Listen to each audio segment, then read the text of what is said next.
بەڕێزان فەرموون دانیشن فەرموون.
بەڕێزانن دامانی پەرلەمان فەرموون بڕۆنەوە شوێنەکانی خۆتان بۆی دەست بە دانیشتنەکەمان بکەین خۆمان تاخیر بووین.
بەڵێ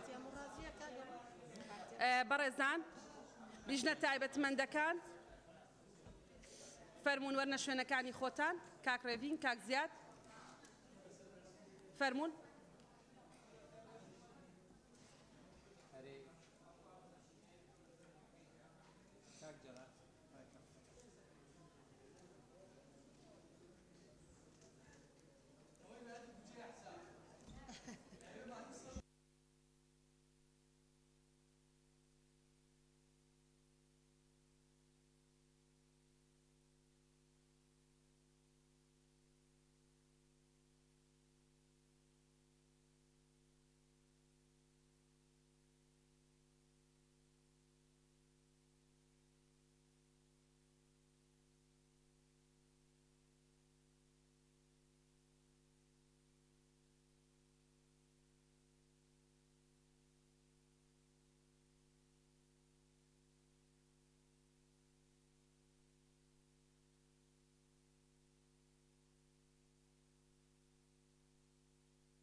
بەڵێ بەڕێزان دەست بە دانیشتنەکەمانەکەینەوە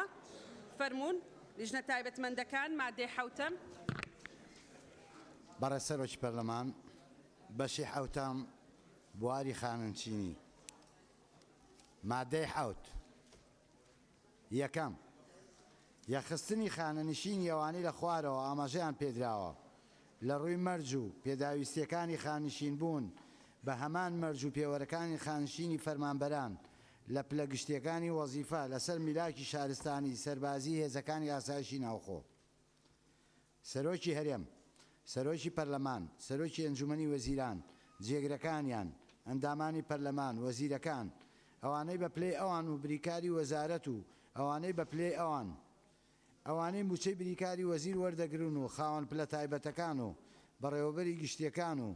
ئەوانەی بە پلەی بەڕێوەبەری گشتی و ئەوانەی موچەی بەڕێوەبەری گشتی وەردەگرن سەرۆک و ئەندامانی ئەنجومەنی پارێزگاکانی هەرێم و گشت ئەو کەسانەی کە بە پێی خشتەی کارپێکراوی موچە لە هەرێمی کوردستان موچە و دەرماڵەی هەردوو پلەی باڵای ئەلف و با وەردەگرن لەسەر میلاژی شارستانی سەربازی هێزەکانی ئاسایشی ناوخۆ دووەم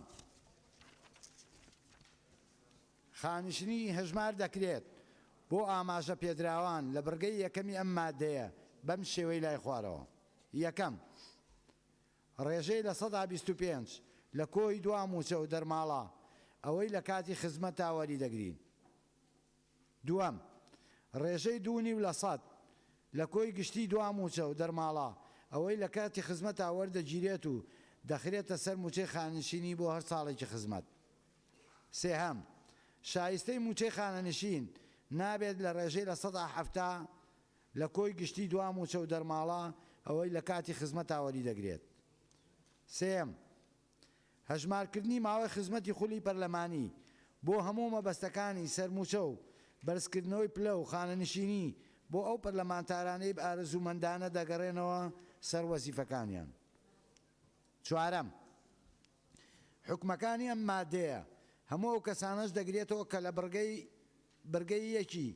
سەرەوەی ئەم مادە ئاماژەیان پێدراوە لە پێش بەرکاربوونی ئەم یاسایە خانشین بوون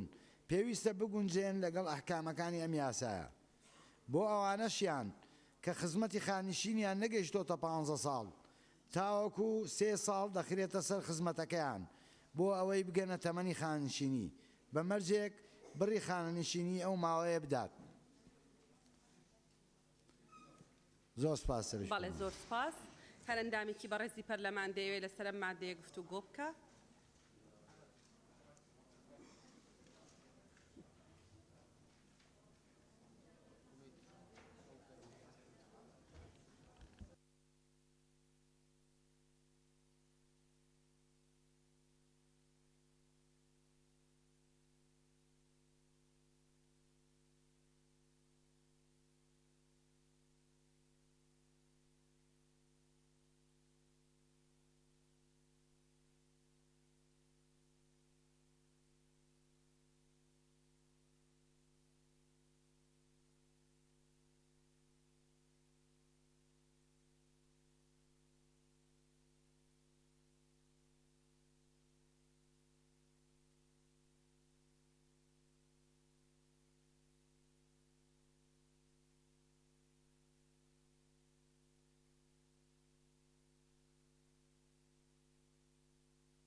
بەڵێ.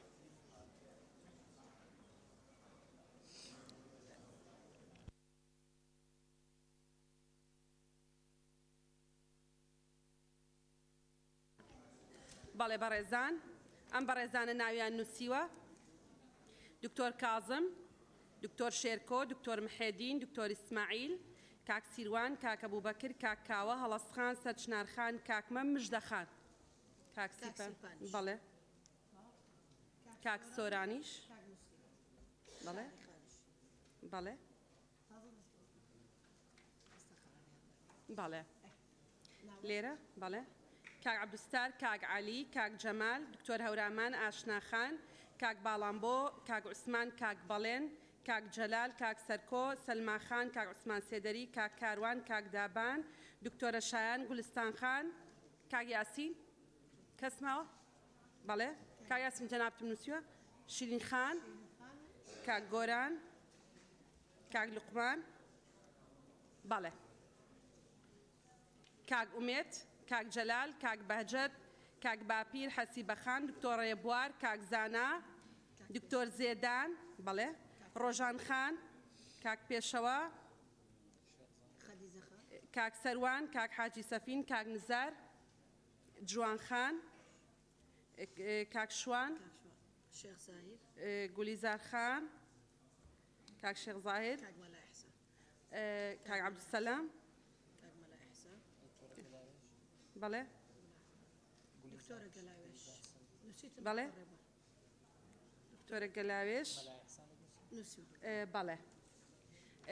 کاک موحسین، کاک هیمداد، کاک مەلاوەیس، کاک ئازاد، کاک شاخەوان، بەڵێ، دکتۆر ڕێبوار، بەڵێ، خوێنومەتەوە، بەڵێ، بەڵێ، کاک تۆر کازم فەرموون.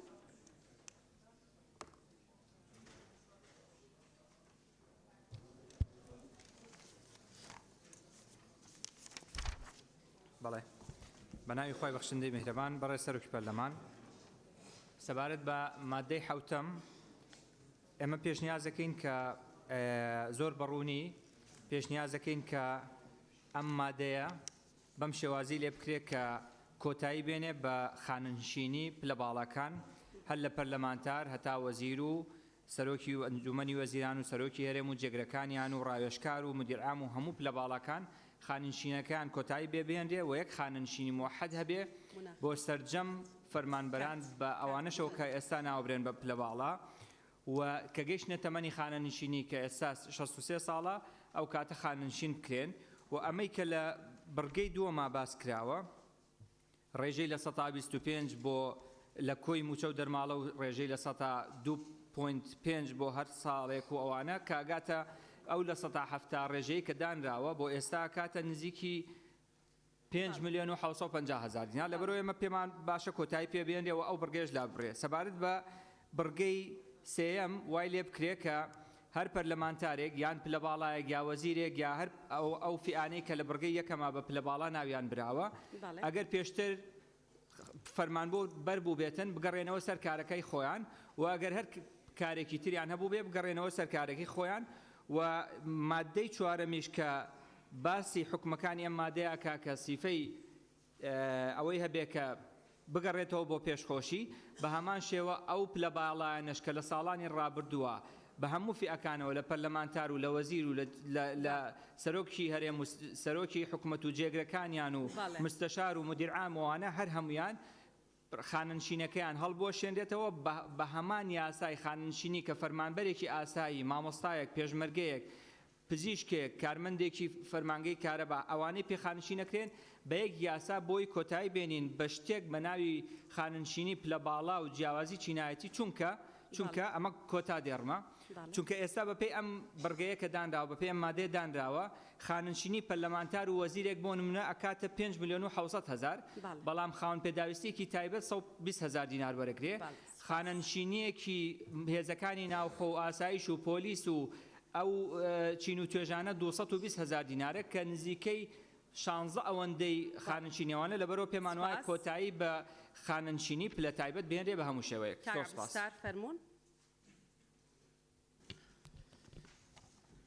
بەناوی خوای بەخشندەی میهرەبان، بەڕێز سەرۆکی پەرلەمان، دیارم بابەتی خانەنشینبوونی پلە باڵاکان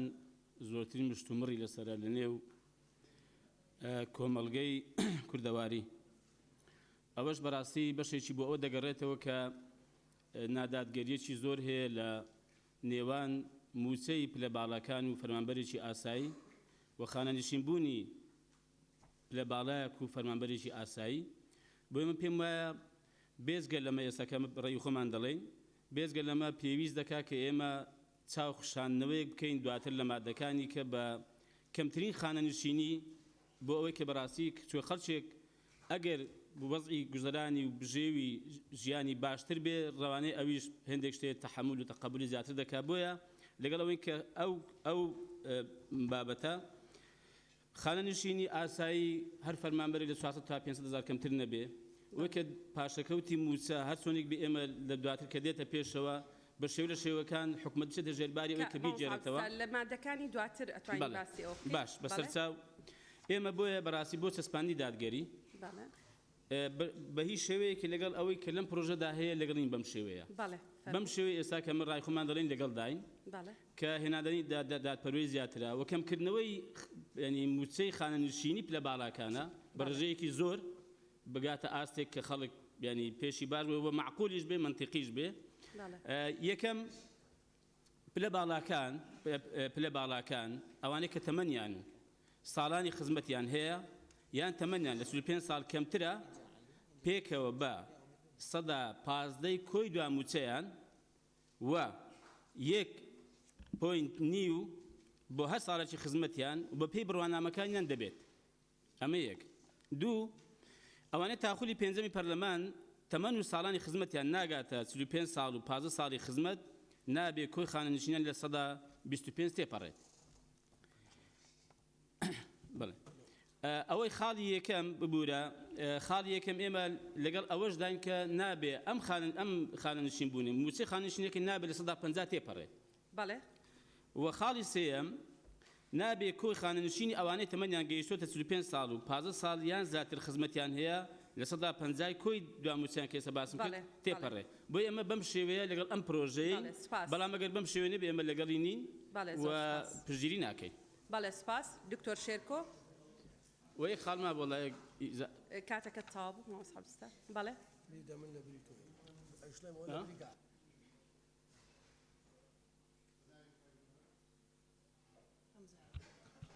بناوی خوای گەورە بەڕێ سەرۆکی پەرلەمان شێرکۆ جەودەت دیارە لە دوو دەقەکەی خۆما بە کورتی مۆزوعی خانەنشینی باس ئەەکەم چونکە ضرورە تێگەیشتنمان بۆ مۆزوعی خانەنشینی ڕوون بکەینەوە کە بریتیە لە استیقطاعاتی مانگانە کە ئەبردرێ لە موچەخۆر و دواتر وەکو دەینێک کە شروعی خانەنشینیتیا هاتەدی پێی ئەدرێتەوە واتە ئەوەی کە 40 ساڵە خانەنشینی 40 ساڵ مۆزەفی کردووە دوایەوە خانەنشین ئەکرێ لەبەرەوەی کە تەمەنی هەیە و خزمەتی پێویستی هەیە ئەوە استیقطاعی مانگانەی لێ بڕاوە لەو 40 ساڵی خزمەتەی ئەگەر بێت و ئێمە خەرقی ئەمە بکەین و کەسێک بێنین بە 4 ساڵ خانەنشینی بکەین بە هەر عزرێکەوە بێ و لە هەر مەرتەبە و مەکانەتێکا بێ وەکو ئەوایە لە پارەی ئەومان وەرگرتی بێ و لێمان بڕی بێ و دابێتمان بەو کەسە. سیستەمی خانەنشینی نظامێکی موحەدە بەڕێزان ئێمە وەکو فراکسیۆنی یەکگرتوو ئەمانەوێ بە هەمومانەوە بیپارێزین بە هەموو فراکسیۆنەکانەوە بیپارێزین لە مادەی 7 تا بڕگەی یەکەم مۆزوعی خانەنشینی عێراقی موحەد ئێمە جەخت ئەەکەینەوە لەسەرەوەی کە یەک سیستمی خانەنشینی لە نێوان مۆزەفێکی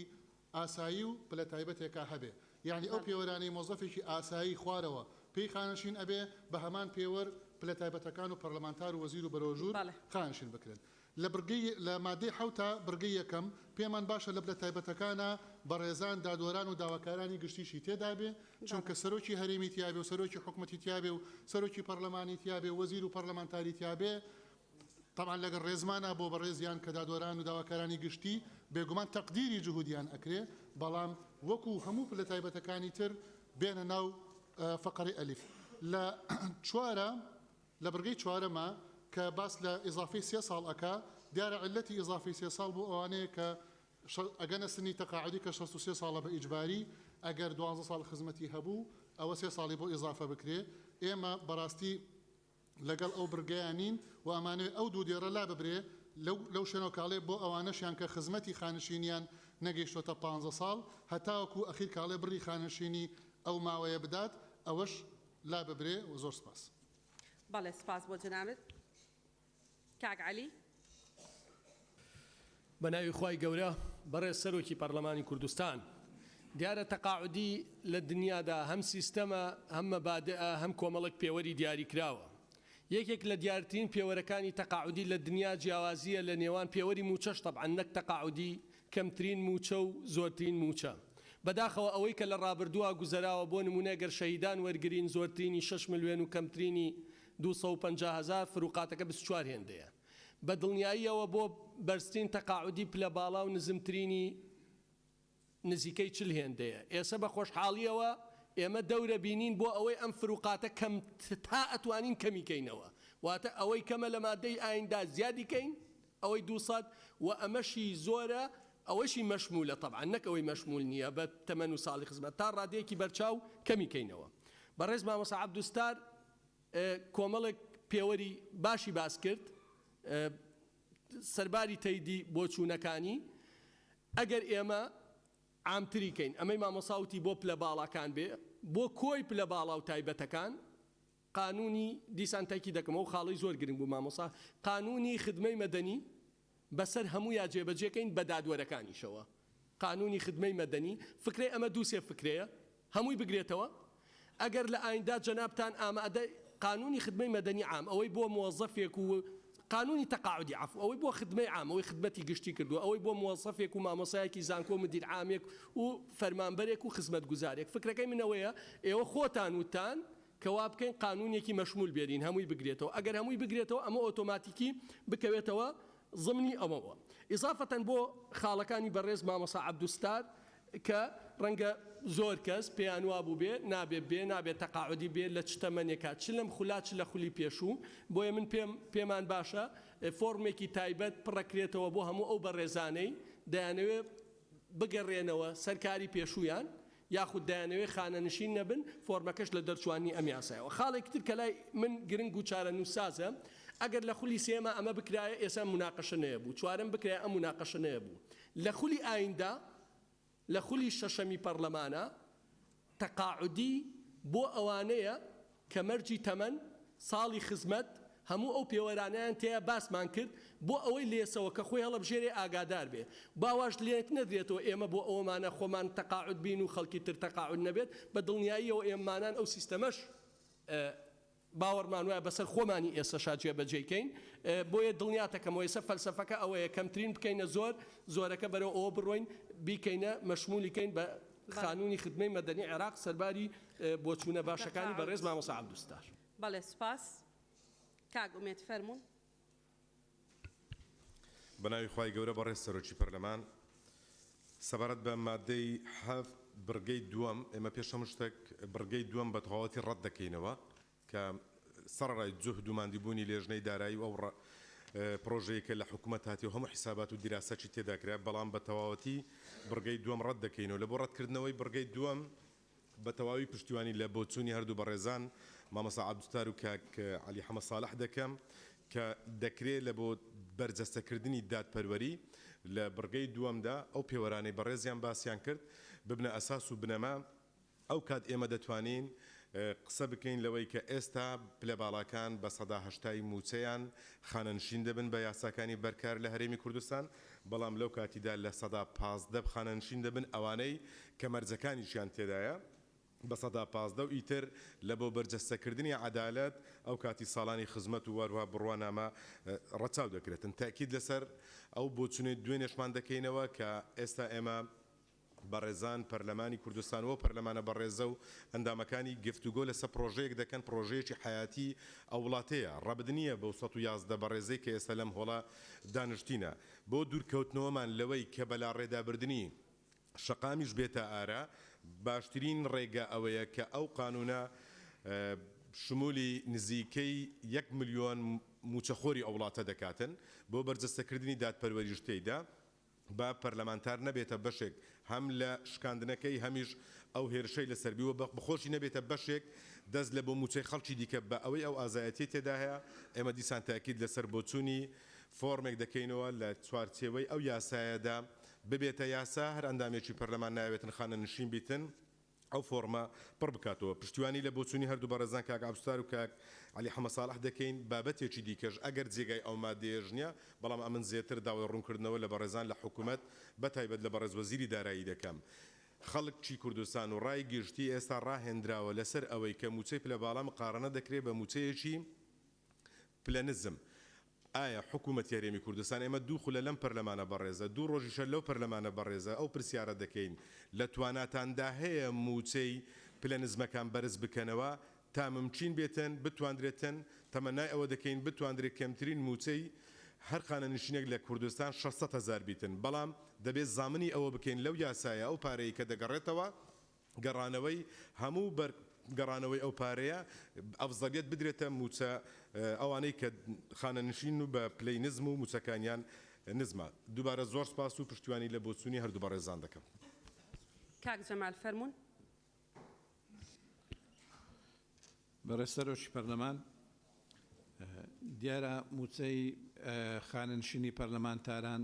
بۆتە بابەتی ڕۆژی هەموو کەناڵ و ڕای گشتی خەڵک دیارە پێشتر وەکو هەمومان دەزانین بەبێ فەرق و جیاوازی هەر هەمویان بە 180 کۆی دوا موچەکانیان خانشین دەکران من دەستخۆشیدا لیژنەی دارایی دەکەم ڕاستی زۆر هیلاک بوون مادیبوونی زۆریان چەشت هەتا گەیشت نەسیغەیەک بەڵام بۆ ئەوەی عەدالەت لە کۆی مادەکان و پرۆژە یاساکە تا بەرجەستە بکرێ من پێم باشە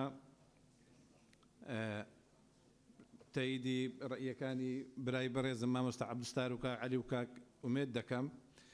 ئەو خانە نشینانە ئەو ئەندام پەرلەمانانەی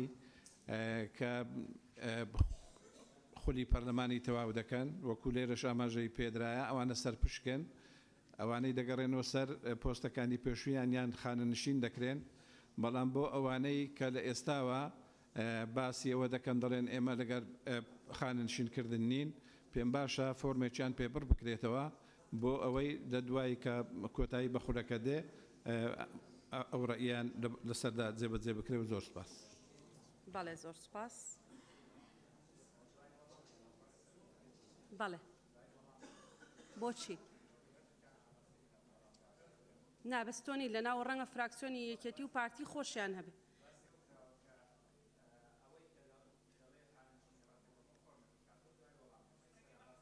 بەڵێ بەڵێ بەڵێ بەڵێ کاکیمداد فەرموون بەڕێز سەرۆکی پەرلەمان تەبان ئەو مادەی حەفت خۆی لە خۆیدا مادەیەکی گرنگە و شەقام هەموو چاوەڕوانی ئەوەیە کە بە حەقەت خانە نشین چۆن ڕێک دەخرێتن و دادپەروەری چۆن دەچەسپێ ئێمە بەڕاستیدا لەگەر ئەوەی دانین ینی ببینە تەرەفەک ینی زۆری کەمکەین یان کەمی زۆرکەین بەڵام دەبێت چاکسازیەکیش بکرێتن چکە بە حەقەت بێتەوازنیەکە ئەمڕۆکە لە موچە و پلە بەرزان و لە ئەوەی ئاساییدا ئێمە دەمانەوە بڵێن ینی هەیە 20-25 ساڵ خدمەی هەیە چ لە سلکی ئاسایش و پۆلیس و بە مالەسە بە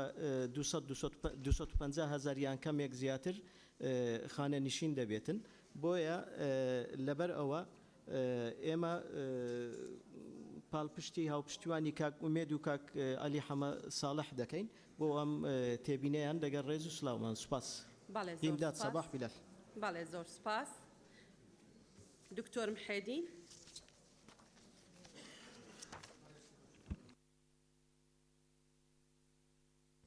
بەڕێز سەرۆکی پەرلەمان من سێ تێبینیم هەیە لەسەر مادەی حەوت کارێکی باشە حکوومەتی هەرێم هەڵدەستێ بە یەخستنی خانە نشینی ئەوانەی کە لە بڕگەی یەکەمدا ناویان هاتیە و یەکێ لە ئامانجەکانی ئەو پرۆژە یاسایە بریتێ لە بەردەستەکردنی یەکسانی و دادپەروەری و شایستە بوون بەڵام کتومت ئەو بڕگەیە پێچەوانەی یەکسانی و دادپەروەریە بۆ ئەگە بمانەوێت دادپەروەری یەکسانی دروست بکەین پێم وایە دەبێت هەر سێ دەسەڵاتەکەی هەرێم دەسەڵاتی یاسادانان جێبەجێکردن دەسەڵاتی دادوەری بە هەموو پلە باڵەکانیانەوە لەناو ئەو پرۆژه یاساییدا بن ناکرێت دەسەڵاتێکیان بکرێتە دەرەوە سەرۆکی هەرێمی تیادا بێ و سەرۆکی پەرلەمان و وەزیرەکان و سەرۆکی ئەنجومەنی وەزیران و پەرلەمانتارانی تیابێ بەڵام دەسەڵاتی دادوەری لە دەرەوەی ئەو پرۆژه یاساییە بێ پێم باشە بخرێتە ناو ئەوەیە خاڵێکی تر ئەوەیە کە هەندێک لە پلە باڵەکان بە تایبەتی بەڕێوەوەری گشتی و شارەزایان و ڕاوێژکاران ئەوانەی کە بە بڕوانامەی خۆیان و بە خزمەتی ساڵانەیان گەیشتونە ئەو پۆستە حەقوانیە بخرێنە ناو ئەوەی کە یەکێ دەبێتە ئەندام پەرلەمان بۆ ماوەی 4 ساڵ یان زیاتر ئەوەی تری پەیوەندی بە بڕگەی خانەنیشینی پلە باڵەکانەوە هەیە من لەگەڵ کەمکردنەوەی ئەو ڕێژەیەم کە لە ناو ئەو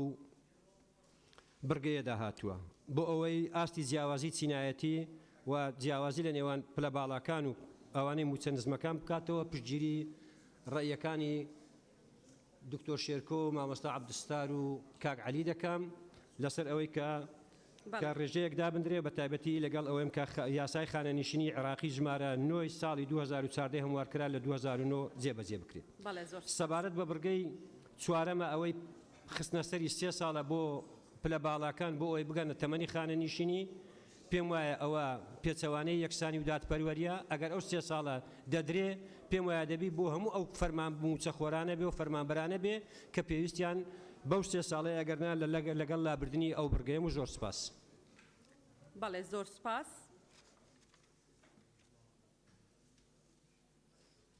دکتۆر هەورامان.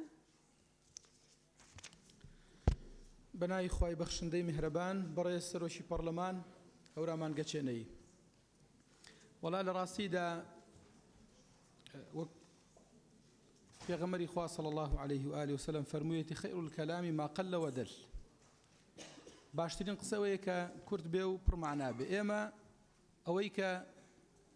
لوبی ئەم بابەتە بێ ئەوەیە کە تاکو ئێستا لە بابەتی خانەنشینیە بەڕاستی نەعەدالەتی هەیە جیاوازیەکی زۆر بەرچاو هەیە بە جۆرێکە هەموو کەس هەستی پێکردووە لە نێوان زۆرترینی خانەنشینی و کەمترین ڕێژەی خانەنشینی بۆیە لە ڕاستیدا ئەم یاسایەش ئەم پرۆژە یاسایە بۆیە هاتووە بۆی کە دادگەری و دادپەروەری بچەسپێنێت دادگەریش بەوە ئەچەسپێنرێکە پێویستەکە ئەم ڕێژە بەرزە بێتە خوارەوە زۆر خوار ئەم ڕێژە نزمەش بێتە سەرەوە بۆی کە ئەو جیاوازیە نەمێنێ ئیتر بۆیە ئێمە بەڕاستی من وەکو خۆم و هەف فراکسیۆنەکەشمان تەییدی ئەوە ئەکەین کە خانەنشینی پلە باڵاکان بە ڕێژەیەکی زۆر بێتە خوارەوە بە جۆرێک هێندەوا بێکە خەڵکێک یعنی ئەگەر سێری بکە هەست بکە کە جیاوازیەکی زۆر نییە وەکو لەمەو پێش وە لە ڕاستیدا ئەمەش هەتا وەکو ئەو پارەی کە من دوێنێش دووپاتم کردەوە کە ئەبڕدرێت لە پلە باڵاکان و لە خاننشی نایاسایی و لە دەرەنجامی ئەم یاسایە ئەکەوێتەوە پلە نزمەکان ئەوانەی کە خانەنشینیان نزمە نەگاتە ئاستێک لە 400,000 کەمتر نەبێ و هەروەها موچەخۆران ئەوانەی کە موچەکانیان بڕدراوە بە ناوی پاشەکەوتی موچەوە پێیان نەدرێتەوە ڕێژەیەک دادگەری ناچەسپێت بەڕاستی بۆ ئێمە تەییدی ئەم مەدلول و ئەم کاکڵە ئەکەین. زۆر سپاس. پلە نزمەکان لە پرۆتۆکۆڵ دەسڕێتەوە مەبەستی دکتۆر هەورامان ئەوەیە کە خانەنشینیەکانیان نزمە فەرمون دەسڕێتەوە دەزانم بە نیەتی ینی حوسنی نیەت وادوتووە ئاشنا خان فەرمون. بەڵێ بەڕێز سەرۆکی پەرلەمان ئاشنا عەبدوڵڵا قادر ڕاستیەکەی ئەم بەشی حەوتەمە وابزانم بوای لێ هات بەداخەوە واکەوتەوە هەموو قیمەت و قورسایی پرۆژە یاساکە لەمەیە چڕکرایە و کورتکرایەوە خۆزگە بەو شێوەیە نەبووایە چونکە ئەم یاسایە ئەگەر بەڕاستی بچێتە بواری جێبەجێکردنەوە یاسایەکی زۆر باشە و ئەوەیە کە ئەو حیزبانەی حکوومەتیان تەشکیل کردو بۆی چوونێتە حکوومەتەوە هەمومان هەدەفمان بووە و ویستومانە هەنگاوێک بنین بۆ چاکسازی بەداخەوە جارێکی تر ئێڵێم ئەوەی کە هەیە تایبەت بە خانەنشینی پلە باڵاکان بەڵێ بەدڵنیاییەوە ئەوەی کە هەبووە لە ماوەی ڕابردووە ناداتپەروەری بووە جیاوازێکی زۆر هەبووە لە بینی موچەی پلە باڵا بە هەموویەوە و ئەوانەی کە موچەیەکی ئاساییە بۆیە بە دڵنیاییەوە کە دیقەتی ئەم قاعەیەمانە زۆربەی زۆری ئەندامە بەڕێزەکانی پەرلەمان دەستیان بەرز کردوتەوە بۆی قسەی لەسەر بکەن لە فراکسیۆنە جیاوازەکان چ ئەوانی کە لە ئۆپۆزیسیۆنن چ ئەوانی کە لە دەسەڵاتن ئەوەی کە دەستی بەرز کردوتەوە بە دڵنیایەوە داوایەوە کاکەم بکرێتەوە چونکە دڵنیام هیچیان ناڵێن بە بەرزتر بکرێتەوە یاوەکو خۆی بمێنێتەوە بۆیە گرنگە هەمومان لەسەر سیغەی ڕێبکەوین ئەو شتەی کە زەمیری خۆمان وەشەقامیش ڕازی ئەکا و لە نیەتی یاساکەش کەم ناکاتەوە تەطبیقی بکەین ئەمە بە شێوەیەکی گشتی و ئەوەی تریش کە هەیە بەڕێز سەرۆکی پەرلەمان پێویستە دادوەرە بەڕێزەکانیش بگرێتەوە چونکە بەڕاستی ئەوانیش موچەکانیان موچەیەکی گەورەیە ئەبێکەم بکرێتەوە یعنی بۆ نمونە حاکمێکی سنفی یەک هەیە بە لە سەی موچەکەی خانەنشین ئەبێ کە لە کاتێکە ئەمە ناعەدالەتێکی زۆری تیا بۆ خۆی گەر موچەکەی 2 ملیۆن و 250,000 بێ بەهۆی مخەسەساتەوە چۆتە 6 ملیۆن و نیو و بەو 6 ملیۆن و نیوەش خانەنشین ئەبێ بۆیە زەرورە کە ئەم قانونە دەرئەچێ سەرۆکی حکوومەت سەرۆکی هەرێم ئەندامە بەڕێزەکانی پەرلەمان دەگرێتەوە بەسەر چاو ئاخر دێر دەگرێتەوە حاکمە بەڕێزەکانیش بگرێتەوە سپاس بۆ جەنابێت کاک بەهجەت بەڵێ بیرم نەما ناتوان ئەزان مەبەستەوەی خۆتە دەشزانم نیەتە نەب تەواو ئەوە گەیشت بەڵێ کاک بەهجەت فەرموون ناوێ خودی ئەمەزن و دلۆڤان بەڕێز سەرۆکە پەرلەمانی ئەژی پێشنیارت کەم مادێ دوو ئەو ڕێژێت هاتیینە دیارکردن شێوەیەکی گشتی کە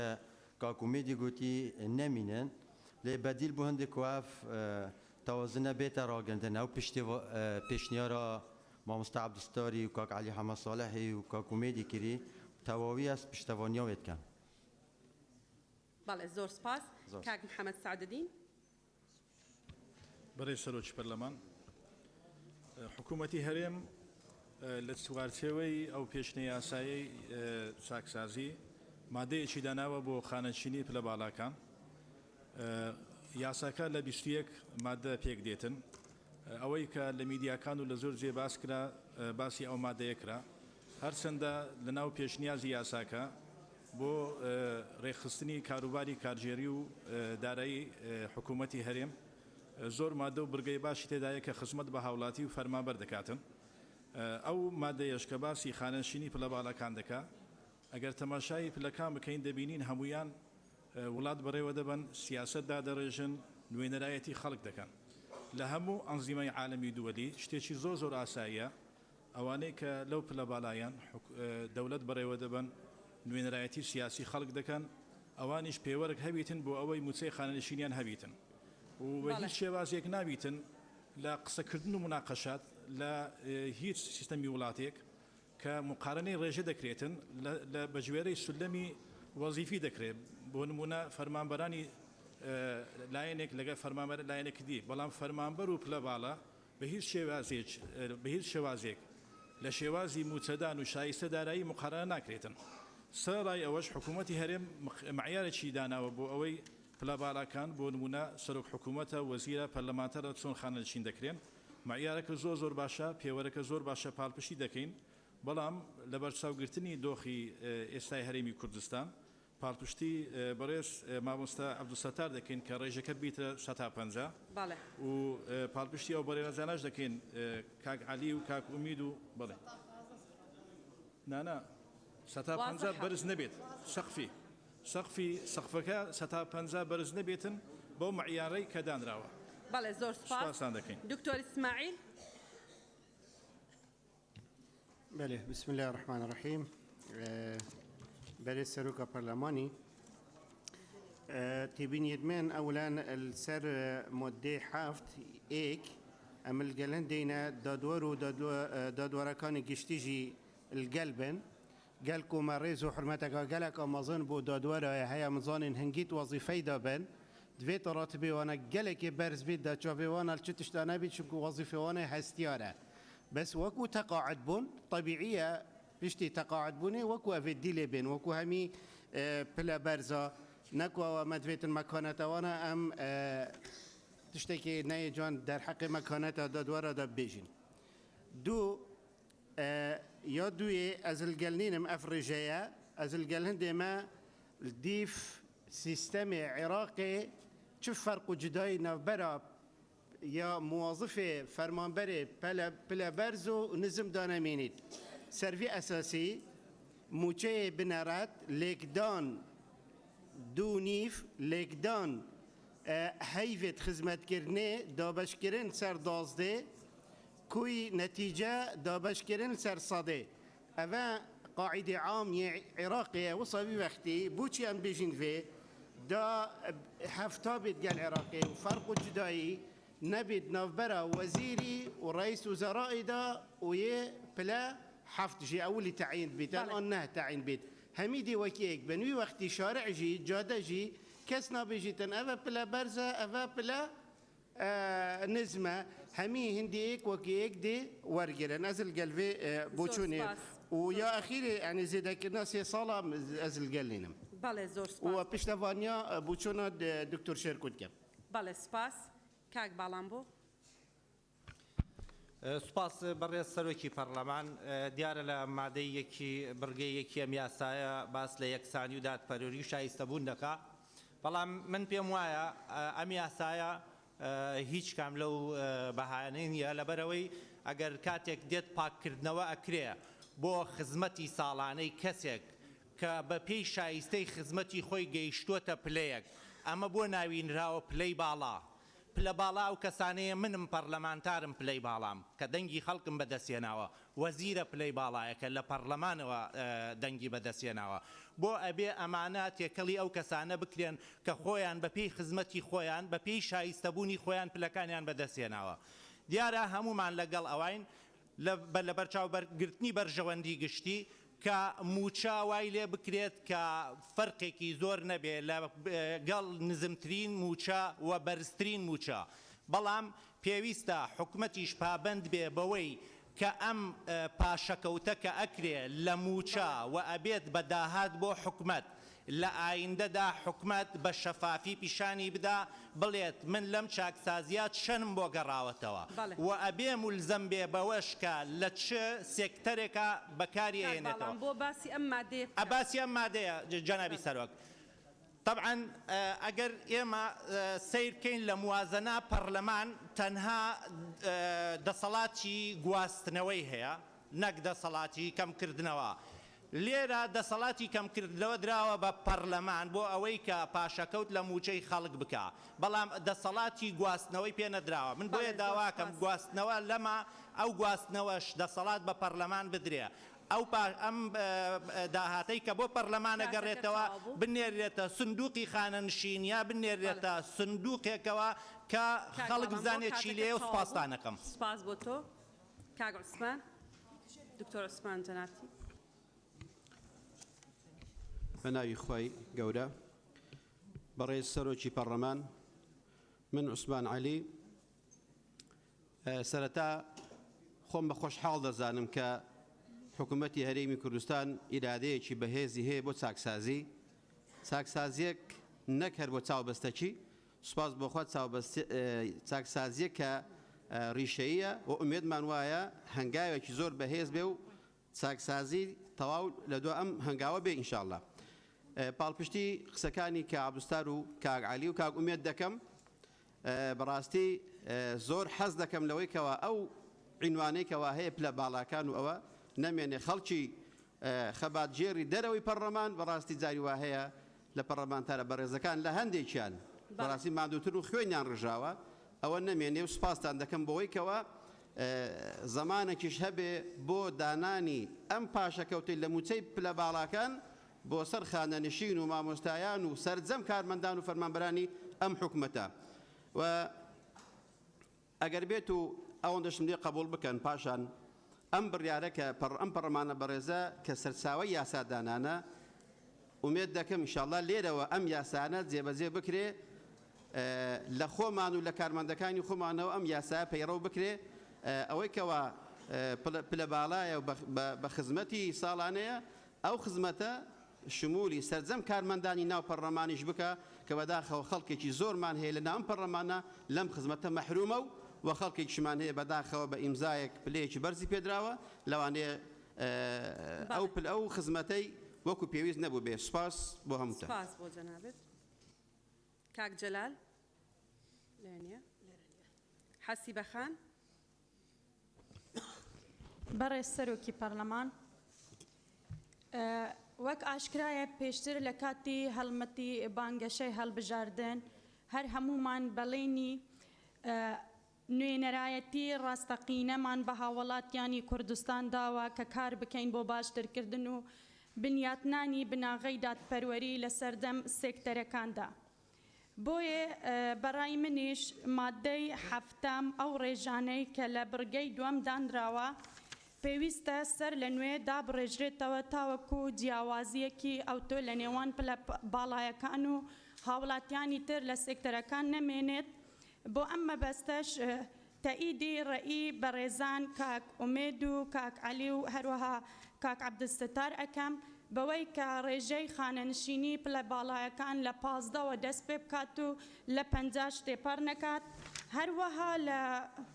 بڕگەی چوارەمدا لە حکومەکان پێم باشە کە 3 ساڵی خزمەت هاوڵاتی نەتوانێت وەری بگرێت کەواتە لێرەدا بەڕای من هەر هاوڵاتیەک کە کاتی خانەنشینی دێت 15 ساڵی خزمەتی خۆی تەواو کردبێت لەگەڵ 45 ساڵی تەمەن سوپاس بەڵێ زۆر سپاس کاک باپیر بەڕێز سەرۆکی پەرلەمان سەرۆکایەتی پەرلەمان ئەندامانی پەرلەمانی کوردستان مادەی حەوت کە تایبەتە بە خانشینی پلە باڵەکان ئاماژەی پێکردووە لەگەڵ ئاماژەی بەهێزەکانی سەربازی و ئاسایشیش کردووە لێرەدا من پێم وایە شتێکی زیادەیە هێزەکانی سەربازی و ئاسایشی تێدا بێت بۆ لەبەرەوەی ئەوانە بە پێی خزمەتی خوان بە پێی پلەکانیان بڕیوە قۆناغ بە قۆناغ بە خزمەتی خوان بە چ ڕێگەیەک ئێمە پێوەرێکیان بۆ دانین کە قانونی تایبەتی خاننشینیان هەیە ئەوە یەکەم لە خاڵ یەکەم ئیدووەم دەربارەی پلە باڵاکان ئەو تەفاوتە تەبەقەی کە دروست بووە جێگای سەرنجی هەموو لایەکە من دەستخۆشی لە هەمویانیان دەکەم ئەوانەی کە دەیانێ ئەو جیاکاریە چینایەتیە نەمێنێت و ئەوەی پلە باڵاکان کەم بکرێتەوە بەڵام لەگەڵ نەهێشتنی نیم بۆ لەبەرەوەی خولیەکەم بە تایبەتی کە لە دوای ڕاپەڕین هاتووە کۆمەڵێک تێکۆشەر بوون 40-50 ساڵ خەبات و تێکۆشانیان هەیە تەمەنیان چۆتە سەرێ ئایا کە تۆ بڕید لە کوێی دادنی ئەوە جێگایەوە لە سەردەستی ئەوانی شۆڕش دروست بووە لە سەردەستی ئەوانیش پەرلەمان دروست بووە و حکوومەتیش تێدا لەدایک بووە بۆیە ئەوە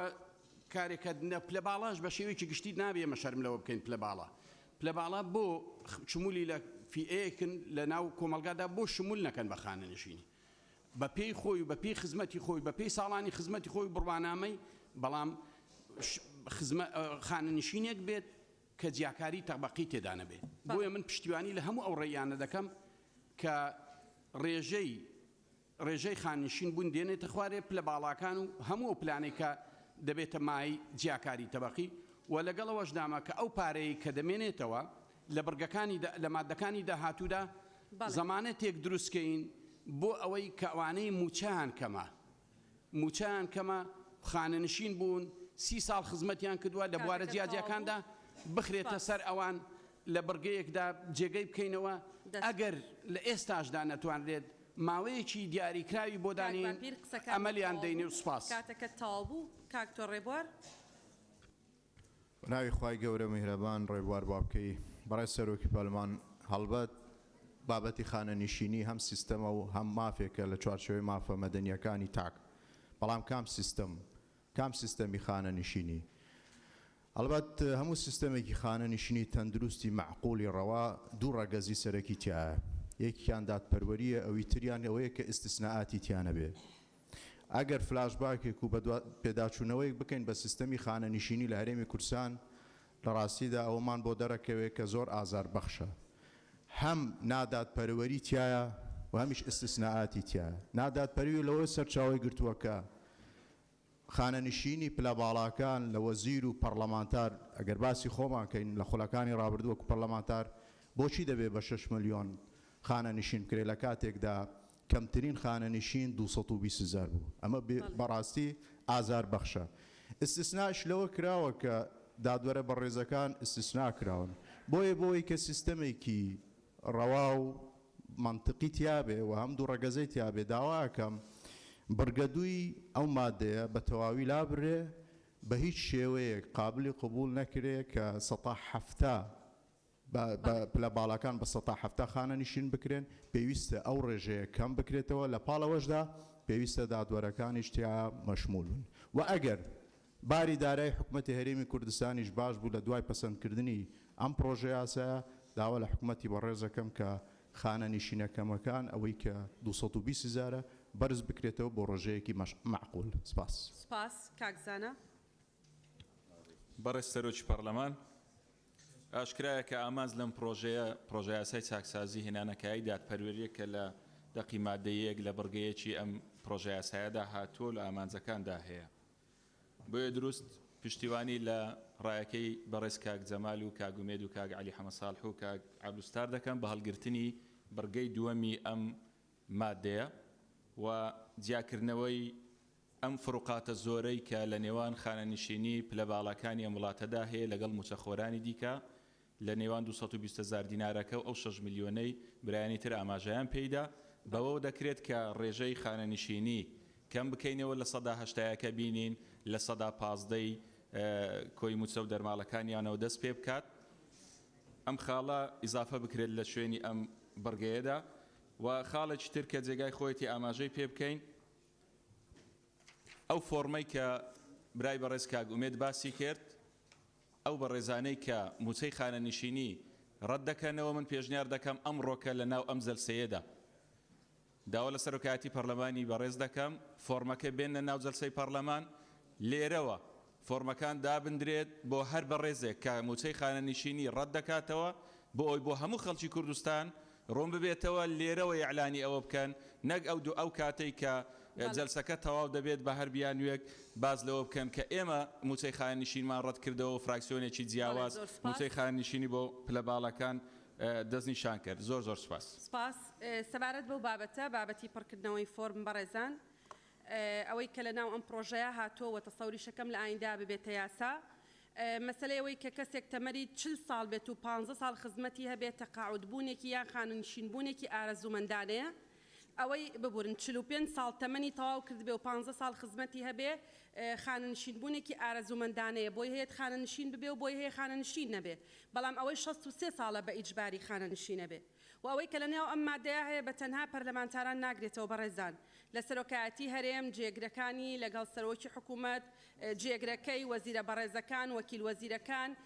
چەندین فئاگرێتەوە کە بە پلە باڵا ئەژمارەکرێن و هەندێکیان پۆستی سیاسین و هەندێکیان پۆستی تایبەتن بە هەندێک اختصاسات و هەندێک پیشە یا با بڵێن پۆستی پیشەیە و میهەنین زیاتر. بۆیە پڕکردنەوەی فۆرمێک لێرە لە ناو پەرلەمان لە ڕاستیە ئەرزشێکی قانونی ئەو تۆی نابێت، چکە تەقاعود یەکێکە لەو حەقانەی کە بە پڕکردنەوەی فۆرمێک سقوط ناکە، بە هیچ شێوەیەک سقوط ناکە و هیچ کەسێک بە ئەم قانونە هیچ کەسێک ئیجبار ناکا بوو ئەوەی کە دوای ئەوەی کە پەرلەمانی تەواو کرد و کاری پەرلەمانی تەواو کرد یان لە وەزیری تەواو بوو ئیلا دەبێ خانەنشین ببێ و ئیجبارە ئەتوانێ بگەڕێتەوە بۆ وەزیفەکەی خۆی، هیچ شتێک ڕێگر نییە. سەبارەت بەوەی کە یەکێک دەوێت دەستبەرداری ئەم حەقە ببێ لە ڕاستیە ئیلا بە مادەیەکی قانونی ئەتوانرێ دابنرێ، ئەگەر نا ئێمە ناتوانین هیچ جۆرە فۆرمێک لێرە دابش بکەین و دانانی مادەی قانونیش بە تەسەوری خۆم با بڵێن جۆرێکە لە تەکیدکردنەوە یان جۆرێکە لە ڕەنگە جۆرێکیش بێ لە حەش و یعنی زیاد بێت، چکە ئەوەی 45 ساڵە دەتوانێت تەقاعود نەبێ، هیچ شتێک ڕێگر نییە لێی. لەبەرەوە ئێمە ئەمڕۆ فۆرم پڕ ناکەینەوە، بەڵام ئەوەگەر بوو بە مادەیەکی قانونی و کاتێ ئێمە ئیجبارە بین پابەندی مادە قانونیەکە ببین وەکو دەستەی سەرۆکایەتی پەرلەمانی کوردستان. بەڵێ زۆر سپاس بۆ جەنابێ کاک محسن ناوی خدای مازن برای سروک پارلمانی درباره برگادویش و مادهی رجا هفته صده از پشتگیری بوچونا که عبستار که کومید که علید کم که آفرجا دا بازیتن نبیتنش 5 صده پتر بیتن دو برس سروک پارلمانی اف یاسایا نبو اوی خلیب تنه بلکو بو هر چهار خلید بوری و همی کابینت حکومتیه الویری هندک حوال هندک کسید بو اندام پارلمان هیچ سالک خدمت نینه آیا اف 15 سال خدمت پشتی تخرجت کنج به پارلمانی سالت خدمتش کیری بین حتی تقاعد ببن دبید حکومت کل ویرا حاضره رگه چاره که ببینتن هندک حوالت تنها اف 4 سال خدمت وظیفیه تی آیا او خدمت دیش کیری بین دبیر رگه که ببین اول جای که بین دام از راندن دو هندك جا حوالت ما خولي تشويجي وابي خوليجي كادرت حزبان كادرت حزبيجي اطادي ترشيح كرنو هاتيا بو اندام برلمان كو رولي وانش رولي بيشمرگا كي كيمتر نبوي هم شورش دا همشي برگير كرنش بو ارض دا آیا کادری حزبی 20 سال خدمت نام حزب خود هبید ببیت اندام پارلمان اگر اروگه خدمت وظیفی نبی چا بیت قانونشین کردن پدویا علاج اگر وان کادر حزباجی بکن اوید کو اشلای پارتا خوب بونه اندام پارلمان و صبح تخرجش پارلمان بکن چا بین قانونشین کردن زور سپاس زۆر سپاس کاک سیروان بەڕێز سەرۆکی پەرلەمان دیارە لە کێشەی سیستەمی وڵاتە جیاوازی چینایەتی دروست دەبێت یەکێک لەو شتانەی کە جیاوازی تەبەقە و چینایەتی کە دروست دەبێت شۆڕش بەرپا بێ لە وڵاتی ئێمە شۆڕش کراوە شۆڕشێکی تر بەپا نابێت ئەم چاکسازیە لە خانەنشینی یان لە سیستەمی خانەنشینی وای کردووە کە هەنێکی زۆر لە هاوڵاتیان لە چینێکی زۆر زۆر خراپە بارێکی ژیانێکی زۆر زۆر خراپە موچەیەکیان هەیە و نییە لەبەر ئەوە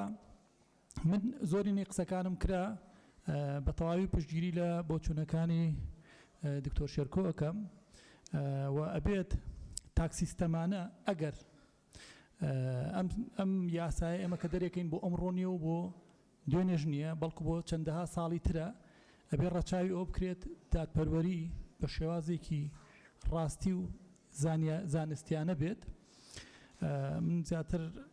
بە پشتگیری دکتۆر و لەسەر ئەو یاسایە هەر ئەوە ناتوانرێ بۆ درێ سپاس کاک بەڵێن فەرموون بەڕێز سەرۆکی پەرلەمان بەڵێن ئیسماعیل دیارە بواری خانەنشینی ئێمە بوارێکی بەرفراوان بوارێکی تا ڕادەیەک بۆ سیستمی ئیدارەدانی وڵات ئاڵۆزە بۆیە مەسلەی چەسپاندنی عەدالەت لە سیستمی خانەنشینی بۆ بەڕێوەبردننی هەموو هەرێمە یا هەموو دەوڵەتێ کارێکی زەڕور و گرنگە ئەوەی کە ئێمە لە ماوەی ئەم دوێنێش و ئەم ڕۆژ و لە ماوەکانی ڕابردووش کە خوێندنەوەی یەکەم و ئێستاش لە خوێندنەوەی دووەمی ئەم پرۆژە یاسایین هەستمان بە مەسئولێتێکی گەورە کرد لە نێوان فراکسیۆنەکان و ئەمە لە ئەو مەسئولێتە کە ئێستا دابش بووە و ئیبینی لە ناو هۆڵی پەرلەمان بەڕاستی جێگەی دەستخۆشی و شانازیە کە هەمومان لەسەرەوە کۆکین عەدالەت لە سیستمی خانشینی بەتابەت جیاوازی لە نێوان مۆزەفین و پلە باڵاکان کارێکی زۆر باشە بۆیە من پێشنیە ینی پشتیوانی لە بۆ چوونەکانی مامۆستا عەبدولستار و هەموو هاوڕێیانەی کە پشتیوانیان لە مامۆستا عەبدولستاریش کردووە کە ڕێژەکە بە شێوازێک کەم بکەینەوە کە بتوانین دادپەروەری تیا بچەسپێنین ئەوەی کە لە بەرگەی یەکەمەیە بەڕاستی پشتیوانی لە هەموو هاوڕێیانە کەم کە باسی ئەویان کرد کە مەسلەی دادوەرە بەڕێزەکان داواکاری گشتی لە ناو بەرگەی یەکەم لە مادام ئەمە دەستمان بردووە بۆ موچەی لە سەرۆکی هەرێمەوە کە ینی بەرزترین دەسەڵاتی تەنفیزیە لە هەرێمی کوردستان بۆیە پێویستەکە هیچ کەسێک لە پلە باڵاکان بەدەر نەکرێەوە دادوەرە بەڕێزەکان کە جێگەی احترامی ئێمە لەم مادەیە جێگەیان بکرێتەوە من یەک پرسیارم هەیە لە ئەوەی کە تایبەتە بە بڕگەی چوارەمی مادەی حەوت نووسراوە بۆ ئەوانەشیان کە خزمەتی خانەنشینیان نەگەیشتوتە 15 ساڵ ئەگەر لیژنەی قانونی یا هاوڕێیان لە ئەنجومەنی وەزیران بۆمان ڕوونکردنەوە کە ئایا خزمەتی وەزیفیان نەگەیشتوتەوە یا خزمەتی خانەنشینیان نەگەیشتوتە 15 ساڵ لەبەرەوە لێرە پێم وایە بە هەڵە هاتووە کە نووسراوە خزمەتی خانەنشینیان نەگەیشتوتە 15 ساڵ هیوادارم ئەگەر هەڵە نەبوو هەندێک خزمەت هەیە خزمەتی وەزیفیش نییە بەڵام بۆ مەبەستی خانەنشینی بە خزمەت ئەژمەڵە لەبەرەوە من کۆتا قسەمەوەیە کە فعلەن پێویستەکە ئەو دادپەروەریە جێبەجێ بکەین موچەی پلە باڵاکان کەم بکەینەوە بەو ڕێژانەی کە مامۆستا عەبدولستار باسی کرد و زۆر سوپاس. بەڵێ زۆر سوپاس. کاک جەلال هەندێک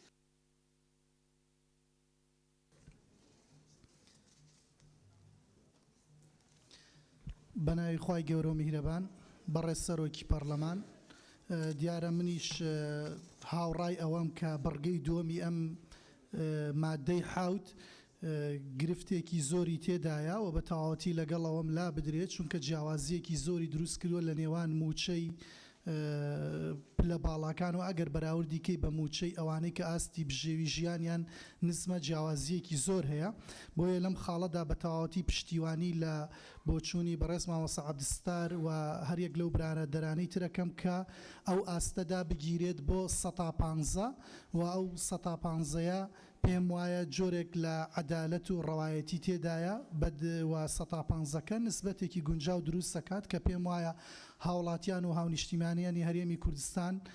دڵخۆش دەبن بەوە ئەمڕۆ لە پەرلەمانی کوردستان پەرلەمانتاران لەسەر جەم فراکسیۆنە جیاوازەکان دەست بۆ ئەو بابەتە ببن لە بری 180 بهێنرێتە 115 ئەوە هەنگاوێک و خاڵێکی وەرچەرخانی گرنگە و سەبارەت بە خاڵی یەکەم من هاوڕای ئەو برادرانەم یا ئەو هەڤاڵانم کە پێیان وایە دەبێت دادوەرە بەڕێزەکان و ئەندامانی داواکاری گشتی تێدا بێت ئەمە خاڵێکی گرنگە و پێویستە هەموو بە یەک نیزام بێت و دادوەرە بەڕێزەکانیشی تێدا بێت و هەروەها سەبارەت بە خاڵی سێم زیادکردنی ئەو 3 ساڵە پێم وایە جۆرێک لە ناحەقی تێدایە کە کەسێک خزمەتی خانەنشینی گەشت بووە 15 ساڵ دەتوانێت خۆی خانەنشین کات لەوەی زیاتر ئەگەر نەگەشتووە 15 ساڵ 12 ساڵ و 3 ساڵ بکڕێتەوە نازانم ئەو بەو جۆرەی کە لە یاساکە داهاتووە پێم وایە ئەوە جۆرێک لە ناحەقیە و مەفروض نییە هیچ کەسێک 3 ساڵی پێ بدرێ و لە سەبارەت بە خاڵی چوارە من پێم وایە بۆ ئەوەی جۆرێک لە هاندان بۆ هەموو ئەو پەرلەمانتارە بەڕێزانەیە ئەو کەسە بەڕێزانەی کە دەیانەوێت بچنەوە سەر خزمەت و وەزیفە لە خاڵی چوارم کە دیارە ماوەی کاری پەرلەمانتاریان بە خزمەت بۆ ئەژمار دەکرێت وەکو ئەوە کە هان بدرێن زۆرترین کەس بگەڕێتەوە سەر خزمەت پێم باشە امتیازێک بۆ ئەوانە هەبێت کە دەگەڕێنەوە یا بە چاوێکی ڕێزەوە سیر بکرێن زیاتر یەک پلەی وەزیفیان پێ بەبەخشێ لە وەزیفەی کە پێشووتر هەیان بووە تەنها ئەوەندە پلەیەکی وەزیفی پێم وایە دەتوانێت هانی پەرلەمانتارە گەنجەکان با بۆی بگەڕێنەوە سەر وەزیفە. زۆر سپاس بۆ جەنابێ. دکتۆر زێدان.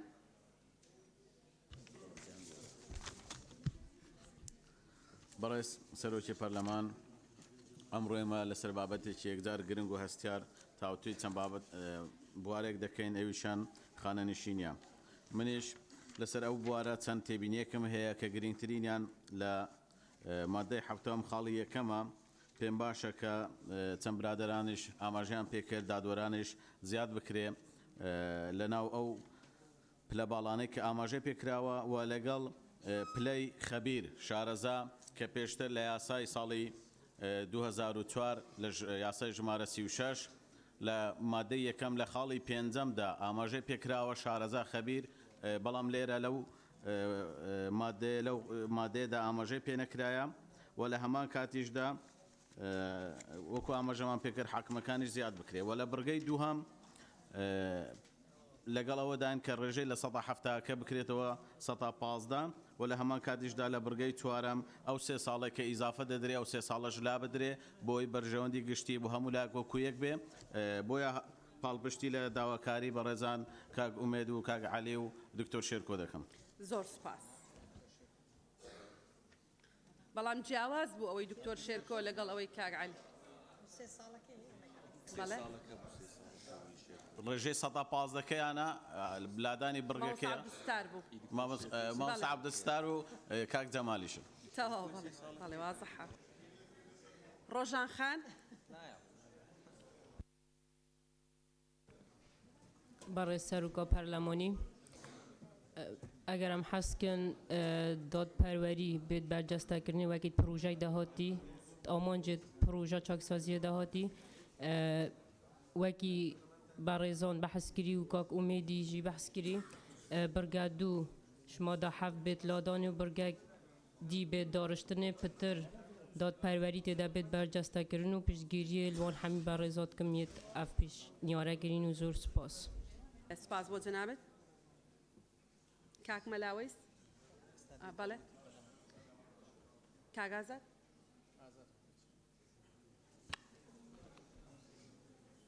من ئازادی کرام بەڕێز سەرۆکی پەرلەمان من لەو بابەتەی خانشینی سێ خاڵمەیە یەکەم من ڕام وابوو لەو پرۆژەیەدا خانەنشینی نێتە ناو ئەو پرۆژەیە هەتا حکوومەت یەکلای نەکردبایەوە نزیمترین خانشینیش چەند باە ئەو جەبەهات باە ناو ئەو پرۆژەیە باشتر دەبوو ئەوە یەک دووەم ئێستا هاتیە پاڵپشتی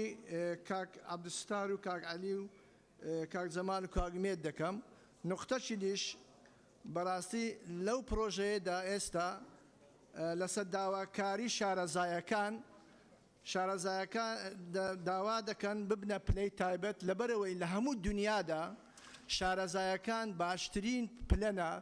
تەییدی هەر پرۆژەیەکی دەبی ئەوان بکەن بەڵام لەناوەما شارەزایەکان حیسابیان بۆ ناکرێت. بەڵێ حسابیان بۆ دەکرێت بەڵام لەناو ئەم پرۆژەیەنی بەڵێ سپاس بۆ جەنابەت حسابیان بۆ دەکرێت. بەڵێ حسابیان بۆ ناکرێت لە پرۆتۆکۆڵ دەسڕێتەوە. مامۆستا ئەبوبەکر.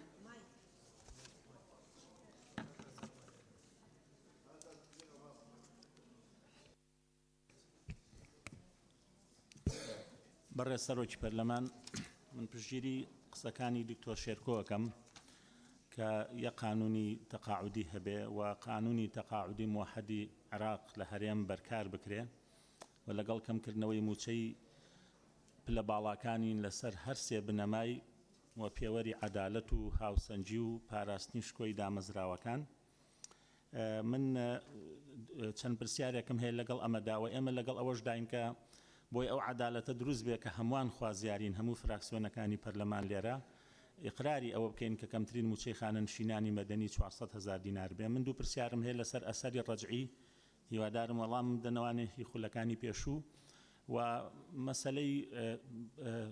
پەرلەمانتارێک کە لە خولەکانی پێشووی پەرلەمان ئەگەر وەفاتی کردبێ مردبێ ئەوەی لە پاش مردوو بەجێ دەمێنێت لە ڕووی شەرعی و قانونی بە میرات لە قەڵەم ئەدرێ بە پارەی خانەنشینی شەوە میراتیش بەشێکە لە نظامی عام نابێ مخالەفە بکرێ ئەبێ ورای ئەم سەرنجە بین و سەرپێچی یاسا لەم ڕۆ نەکرێ. دووەم پرسیاریشم لە ڕاستیە ئایا ئەو ماوەی کە پەرلەمانتارێک لە خولەکانی پێشوو مەسەلەن بۆ نمونە پەرلەمانتارێک لە خولی یەکەم یان دووەم تەقاعود بووە ئەو خزمەتی تا ئێستا کە ئەم قانونە ئینفازەکرێ و ئەسەری ڕەجعی بۆ ئەوانیش هەیە ئایا ئەو ماوەیە بە خزمەت بۆیان هەژمار دەکرێت یان نە. زۆر سپاس لەگەڵ لابردنی بڕگەی چوارەم و دووەمدام. بەڵێ سپاس بۆ جەنابەت. کاک سەرکۆ. بەڕێز سەرۆکی پەرلەمان من سەرکۆ ئازاد گەڵاڵی کە ئەندامی لیژنەی دارایی بووم لە کۆتایی راپۆرتی لیژنەی دارایی تەحەفوزم هەبوو لەسەر مادەی حەوتی پرۆژە یاساکە چونکە باوەڕمان وا بووە کە خانشینی پلە باڵاکان بە شێوازێک بووە لە پێشووتردا و ئەو یاسای کە ئێستا بەرکارە نەعەدالەتێکی زۆر هەیە لە نێوان پلە باڵاکان لە وەزیر لە پەرلەمانتار لە ئەوانەی کە لەو پلە تایبەتانن یا پلە باڵاکانن و لەگەڵ ئەوەیشدا دەبوایە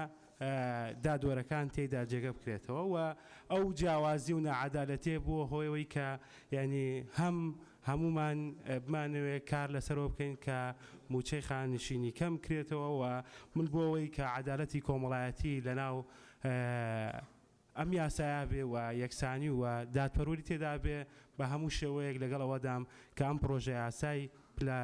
پلە باڵاکان و مادەکە هەڵوەشێتەوە و خانشینی پلە باڵان نەمێنێ و ببێتە فەرمانبەرێکی ئاسایی وەکو فەرمانبەرێکی ئاسایی مامەڵی لەگەڵا بکرێت. زۆر سپاس. بەڵێ زۆر سپاس. کاک دابان. بەڕێز سەرۆکی پەرلەمان بە ناوی خۆی گەورە تەبانەوەی کە لەم پرۆژە یاسایە هاتووە پەیوەندی بە دارایی گشتیەوە هەیە و دارایی گشتیشە بێتە دوو بەش تەبان بۆی ئەم قسانە کەم ئەم ڕوونکردنەوەانە ئەدەم بۆی بزانین ئێمە لە چی گۆشە نیگایەکە مناقەشەی ئەم بڕگەیەکەین. دارایی گشتیش پێکاتووە لە خەرجی گشتی لە بواری موچە ئەوەی کە ئەم قانونی لەسەر بنیاتنراوە و خەرجی وەبەرێنان و پرۆژەکان و گرێبەستەکان هەیە کە ئەمانە دەستیان بۆ نەبراوە وەکو ئیسلاح و داهاتیشمانەیە داهاتی نەوتی و غەیرە نەوتی کە پەیوەندی بە خاڵە سنووریەکان و زەڕایی بێ ئەمانەش دەستیان بۆ نەبراوە دێمە سەر ئەو خاڵە. سەبارەت بە مادەی یەکەم لێرە بۆی هیچ ئیستثنایەک نەکرێ دەسەڵاتی دادوەری لێ بەدەرکراوە لە کاتێکا دەسەڵاتی دادوەری بە گوێرەی مادەی 23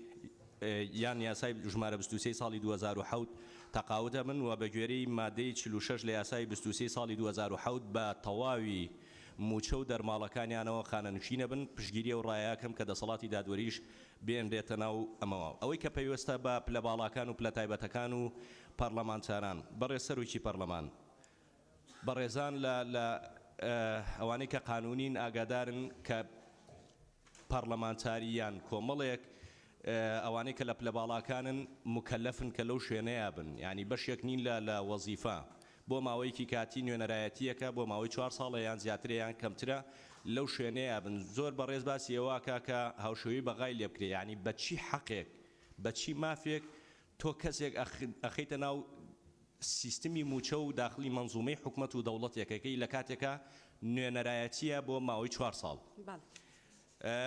دووهام ئەوەی کە باس لە تەقاودیەکە هاوشێوەی ئەوروپایان وڵاتێکی تر لەوێ خەڵک لە کەرتی تایبەتە ئیشکا یان لە کەرتی گشتیا ئیشکا لەوێ باجەدا زەریبا ئەداوە بە درێژایی ئەو ماوە بۆ خانە نشینبوونی ئەمە ئەکا بەڵام لە هەرێمی کوردستان و تەنانەت لە عێراقیشا ئەمە نییە. و ئەوەی کە پەیوەندی بە عەدالەتەوەیە من لەگەڵ ئەو بۆچوونەیەم تا زۆرترین ئاست کە نزیک بێتەوە لە ڕێژەی لە ساڵ 85 ئەوەی کە ئێستا هەیە ئەمە کەم بکرێتەوە بۆی عەدالەت و دادپەروەریەکە بێوە و بۆ ئەوانەشی کە خانە نشینەکەیان کەمە 220,000 ئەمە لە ئێستای من پرسیار لە بەڕێز وەزیری دارایی یەکەم ئێمە زیاتر لە 800 ملیۆن دۆلار لای بازرگان و سەرمایه‌دار و وەبەرێنەران و بەڵێندەرانە یعنی ئەگەر ئەم بۆکو قەرز ئەگەر ئەم پارەیە بگەڕێتەوە و هاوشان لەگەڵ ئەو پارەی لە چوارچێوەی ئەم قانونەیە ئەگەڕێتەوە ئێمە ئەتوانین تا ئاستێکی باش موچەکانی ئەوان بۆ 400 تاوەکو 500,000 دینار ئەوە بکەین ببوورە یەک خاڵی بچووکم ماوە ببوورە یەک خاڵی بچووکم ماوە دکتۆرە ببوورە یەک خاڵی بچووکم ماوە ئەوەی کە پەیوەندی بە پلە باڵەکانەوە هەیە مادەی دووەم بە هەموو شێوەیەک ڕەفزە نەک ئەمە ئەوەیشی کە حکومەت ناردی لە ماوەی ڕابردووە و ئەوەی پەیوەندی بە خاڵی سێمەوە هەیە عەفو خاڵی چوارەمەوە هەیە 3 ساڵ خزمەت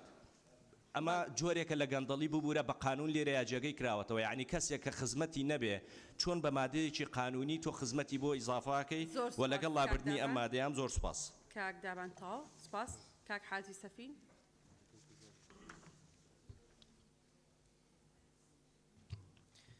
بە ناوی خودای گەورە مێورەبان عاجی سەفین گەردی مادەی 7 بڕگەی 4 بۆ ئەوانەی خزمەتیان نەگەوی چۆتە 15 ساڵ 3 ساڵ خزمەتیان دەخرێتە سەر لە پڵە باڵاکان پێم باشە ئەم بڕگەیە فەرمانبەرانی گشتی بگرێتەوە چونکە فەرمانبەر هەیە تەمەنی 6 ساڵە خزمەتی نەگەیشتۆتە 15 ساڵ و سەرەڕای پشگیری لە دکتۆر محیدین دەکەم بۆ ئەم بڕگەیە زۆر سوپاس. سپاس بۆ جەنابێ. کاک سەروان. بە ناوی خودای گەورە و میهرەبان بەڕێز سەرۆکی پەرلەمان من سەروان هەرکێ بەنسبەت ناسنا و ناوهێنانی پلە باڵا و پلە نەزم بەڕاستی نەشیاوە ئەگەر بڵێن بۆ ئەمڕۆ نیازم ئەمڕۆیە دکتۆرە ببوورە نیازم ئەمڕۆیە موچە زۆر و موچەکەم بڵێن هێشتا جوانترە بۆەوەی ئەوانەی بە دیار تەلەڤیزیۆنەکانەوەن حەز بە نەقس نەکەن لە زاری ئێمە ئێمە خۆمان پلە باڵا بکەین و ئەوان پلە نزم چونکە چەند ساڵێکە چاویان لە ئێمەیە و لە زاری ئێمەیە بەنسبەت وەکو پشتگیری دەمەوێت پشتگیری کاک ئومێد و کاک عەلی حەمە ساڵح و جەماعەت دەکەمەوانەی کە لەگەڵ لابردنی بڕگەی دووەمن وەکو خۆشم وەکو سەروان بە تەنها بۆ نەمانی خانەنشینی من لەگەڵ ئەوەم چونکە من لە پێشمەرگایەتیەوە هاتووم بگەڕێمەوە شوێنی خۆم و 4 ساڵی ئێرە بە خزمەت بۆم هەژمار بکرێت هەمومان وای لێ بکرێت چونکە ئەوەی کە بۆتە پەرلەمانتار و ئەوەی بۆتە وەزیر لە شوێنێکی واوە هاتووە کە لەوێش معیشەتی باش بووە بگەڕێتەوە وێن دەرێ لەوێ خانەنشین بکرێت چونکە ئەگەر وا بڕوە 40 ساڵ بۆ 50 ساڵی تر بودجەی هەموو هەرێم بەشی پەرلەمانتار و وەزیرەکان ناکات بۆیە لەگەڵ ئەوەم ئەگەر بە مزایدەشی دەزانن من وەکو سەروان دەڵێم ئەمڕۆ ئامادەم فۆرمەکە پڕ بکەمەوە با هەموو ملەتی کوردی شاید بێت کە خانەنشینی پەرلەمانتاری ڕەت دەکەمەوە بەنسبەت کەمی و زۆری خانەنشینیش بەڕاستی من لە 89 بەبیرم دێت با نەیکەمە شتێکی بۆ خانەوادەی خۆمی بگەڕمەوە کەسێک لە زیندانی بەعس بەر بوو بە عەفوویەکی عام ئەو کات هەموو لە کۆمەڵگای کەس نەزان بووین ئەو کات هەموو خەڵکی کەس نەزان هات پێی بڵێت بۆ ئەوەی بچێتە لای کەسێک لە هەولێر خەیاتێکە بوو بچێت قاتێک بۆ خۆی بدورێت کورتە و شەلوار نەیدەوێرا بێتە هەولێر لەبەر زابتێکی حەزبی بەعس ئێستا ئەو پێشمەرگەیان ئەو زیندانی سیاسیە بەڕایت خانەنشین بووە ئەو حەزبە ئەمنە ئەو زابتە ئەمنە کە ئەو لی دەترسا پێشمەرگەکە لی دەترسا ئێستا لیوایە ئەو جیاکاریە و ئەو میزاجیە لە پلە نەمێنێت و خانەنشینی کاک مەلاوەی سفەربوون بڕوا بکە 2 دقە و ئەوە تا 2 دقە و 50 سانیەت قسە کردووە فەرموو بەڕێز سەرۆکی پەرلەمان بوونی ئەو مادەیە بواری خانەنشینی گرنگی بای خۆی هەیە کە حکوومەتی هەرێمی کوردستان جارێکی تر موچەی پلەباڵاکان ڕێک دەخرێتەوە بۆیە بەڕاستی ئێمە پشتگیری و پاڵپشتی و پشتیوانی قسەکانی برای بەڕێز کاک ئومێد خۆشناوین کە پێشووتر قسەی کردووە بۆیە بە تایبەت لەسەر بڕگەی دووەم کە ئێمە ئەمانەوێت لەو بڕگەیەدا دادپەروەری ڕاچاو بکرێت و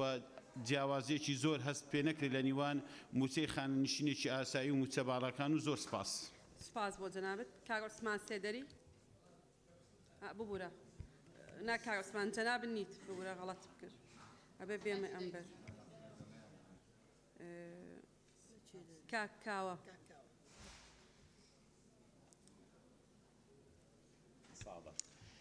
بەناوی خوای گەورە و مهرەبان کاوە عەبدوڵقادر حەسەن بەڕێز سەرۆکی پەرلەمان هەمومان ئەو ڕاستیە زانین کە لە ئێستادا لە هەرێمی کوردستان جیاوازیەکی زۆر لە نێوان موچەی پلە باڵاکان و کەمترین موچە هەیە و ئەمەش جۆرێکە لە نائەدالەتی و نایەکسانی لە نێوان ئەو موچە پلە باڵانە و موچە پلەنزمەکان بۆیە منیش داوا دەکەم کە موچەی پلە باڵاکان بە قەتعی نەمێنێ و ئەو بڕەپارەی کەوا لە موچەی پلە باڵاکان دەمێنێتەوە دەچێتەوە سەر بودجەی حکوومەت ئەوە موچەی پلە نزمەکان یاخود موچە کەمەکانی کەمترین موچەی پێ زیاد بکرێن بۆ ئەمەش چەند پێشنیارێکم هەیە پێشنیارەکەم لە مادەی حوتەم لە خاڵی یەکەم کە باس لە یەکخستنی خانەنشینیە کات باس لە خانەنشینی هەرسێ سەرۆکاتەکانی هەرێم و وەزیر و پەرلەمانتار و مدیر عام و وەکیل وەزیر و پلە سەربازیە باڵاکان دەکا ئەوەی بۆ زیاد بکرێت کە هاوشێوەی فەرمانبەرانی ئاسایی خانەنشین دەکرێن ئەگەر مەرجە یاساییەکان بیانگرێتەوە و خاڵێشتر زیاد بکرێ خانەنشینی پلە باڵاکان و پلە تایبەتەکان هەڵدەوەشێتەوە بە خاڵ بنووسرێ اینجا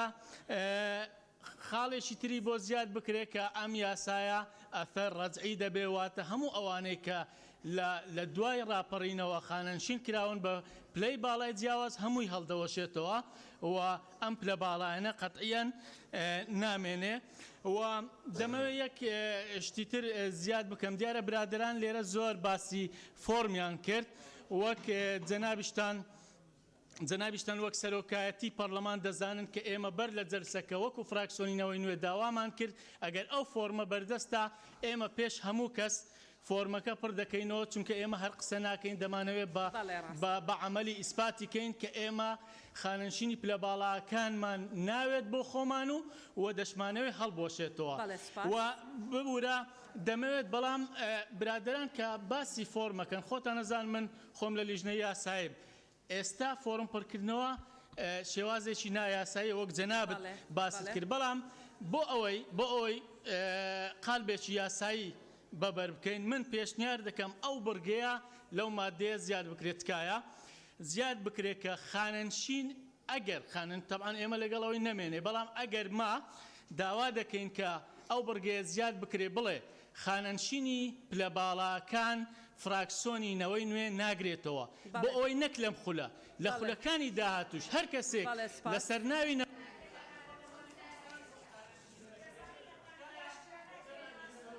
بەڵێ سپاس سپاس سپاس سپاس سپاس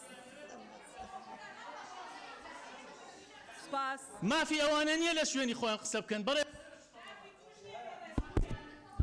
شیرین کاکاوە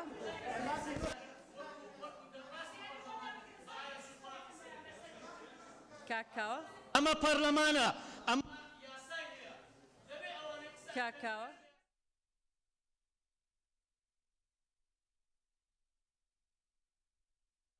بەس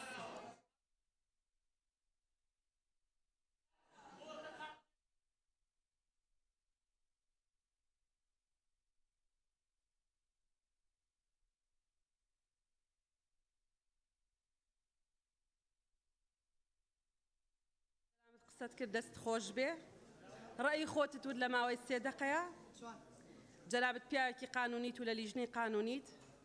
باش دەزانی سەرۆکایەتی پەرلەمان ناتوانێت ئێستا هیچ فۆرمێک تەوزیع کات چکە هیچ مادەیەکی قانونی لە بەردەستی ئێمە نیە ئەو ڕێگەیەمان پێبدا و ئەسڵەنەوە ئیشی ئێمە نیە لە سەرۆکایەتی پەرلەمان و ئێمە کاتێکی دیاریکراومان داناوە بۆ قسە لەو کاتە جەنابەت ئارەزووی خۆت ئەتوانی هەر شتێک بڵێ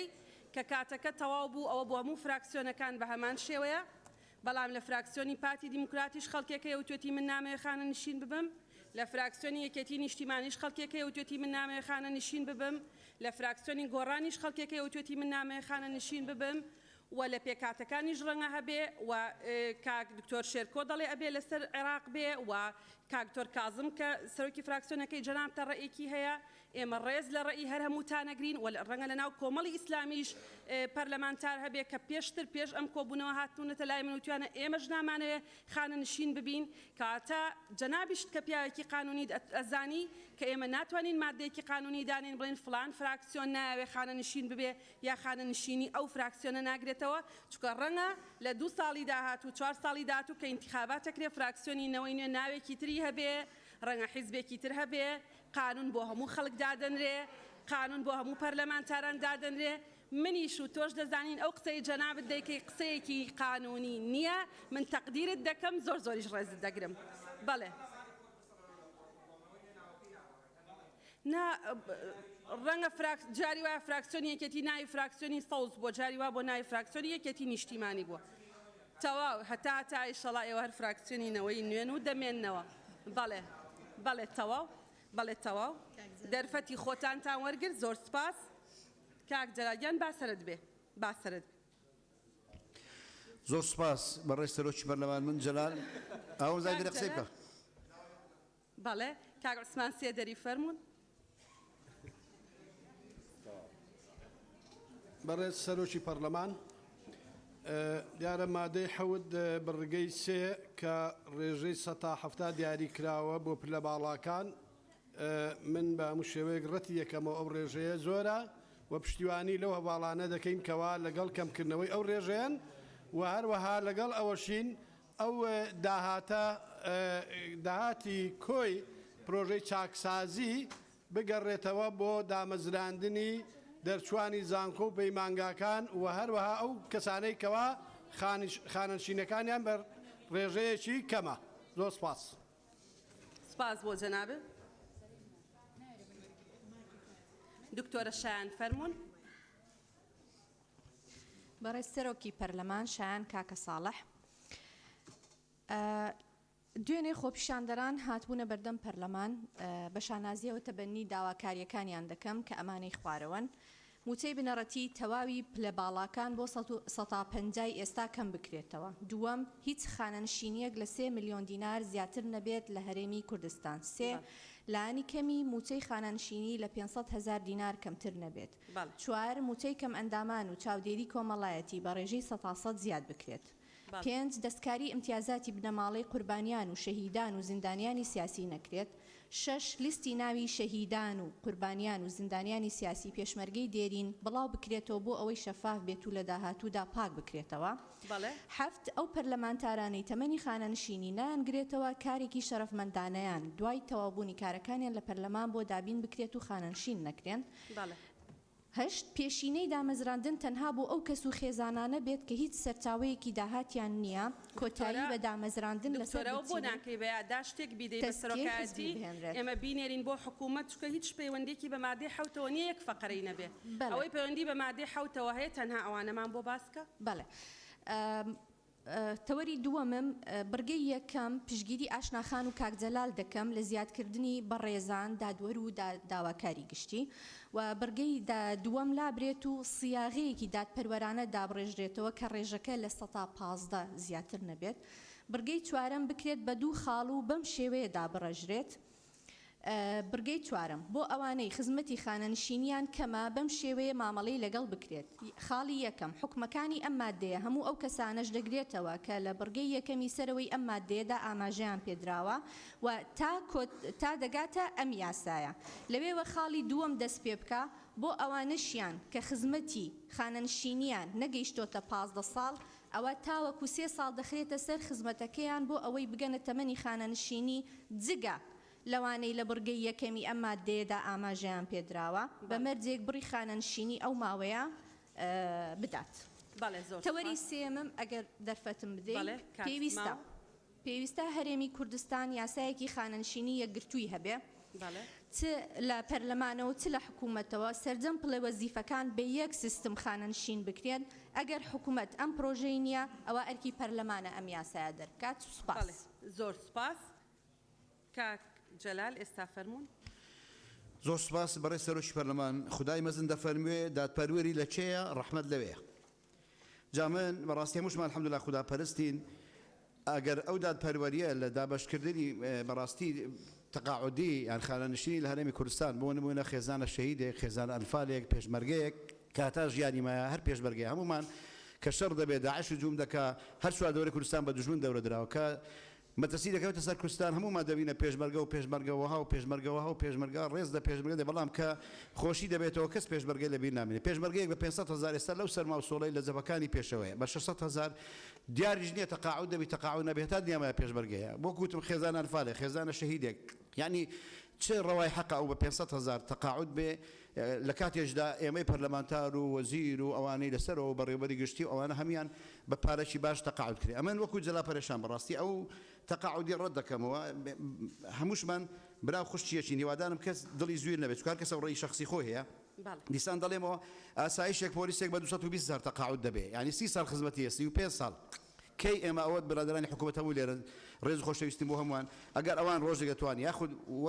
وەزی حکوومەتی هەرێم باش دەبی یاخود دەتوانن شتێک بکەن بۆ ئەوەی ئەوانیش بەڕاستی هەرچی نەبێتن ڕاتوی پۆلیسێک ئاسایشێک پێشمەرگەیەک باتە 500,000 600,000 بۆی ماڵ و منداڵەکەی بەخێو کاتن بۆیە بەڕاستی ئەمن وەکو گوتم ڕەتی دەکەمەوە خەڵکی کوردستان چاوەڕێی هەڵوێست و جوانبێری ئەو پەرلەمانتارە بەڕێزانێت چکۆ لێرە یاساکان لێرە دەردەچێتن هەمومان بەرەو چاکسازی و هەڵکشانی ڕەجی گەندەڵی دەڕۆین هەنگاوی کردەی بە کوردستانێکی جوانتر و پێشکەوتوتر هەنگاو دەنێن خدای گەورە هەموو لایەک پارێزی بەڵام تێب یەک ڕئیم هەیە بۆیە ڕێیم لەگە هەموو ڕێی پەرلەمانتارەکان جودا بێت لەسەر حاکمەکان چکە حاکم کەسێکی زۆر تایبەتە بەڕاستی ناتوانێت تێکەڵ بێت و ژیانێکی زۆر تایبەتە کەسێکە بە ئەرەزی خۆی ناگەڕێت و ناسوڕێت بە کورتی و بە کورتی ئیسراحەت و ئاسوودەی ڕێگا ناکەن بگرە ئەگەر کەش و هەواش ئارام بێ و لەبار بێ نەخۆی و نەماڵ و منداڵی بە ئاسوودەی ژیان دابنەسە چکۆ دەیان بەڕاستی بڕیاری بەترسیدار دەدا لەسەر سێدارەدان لەسەر زیندانی هەتایی بۆیە حکمەکان بە مەزەندەی من ئەگەر ڕئیشم جیاواز بێ پێم خۆشە ئەوان بەدەر بن لەو یاسای و زۆر سوپاس. زۆر سوپاس بۆ جەناب کاک نزار.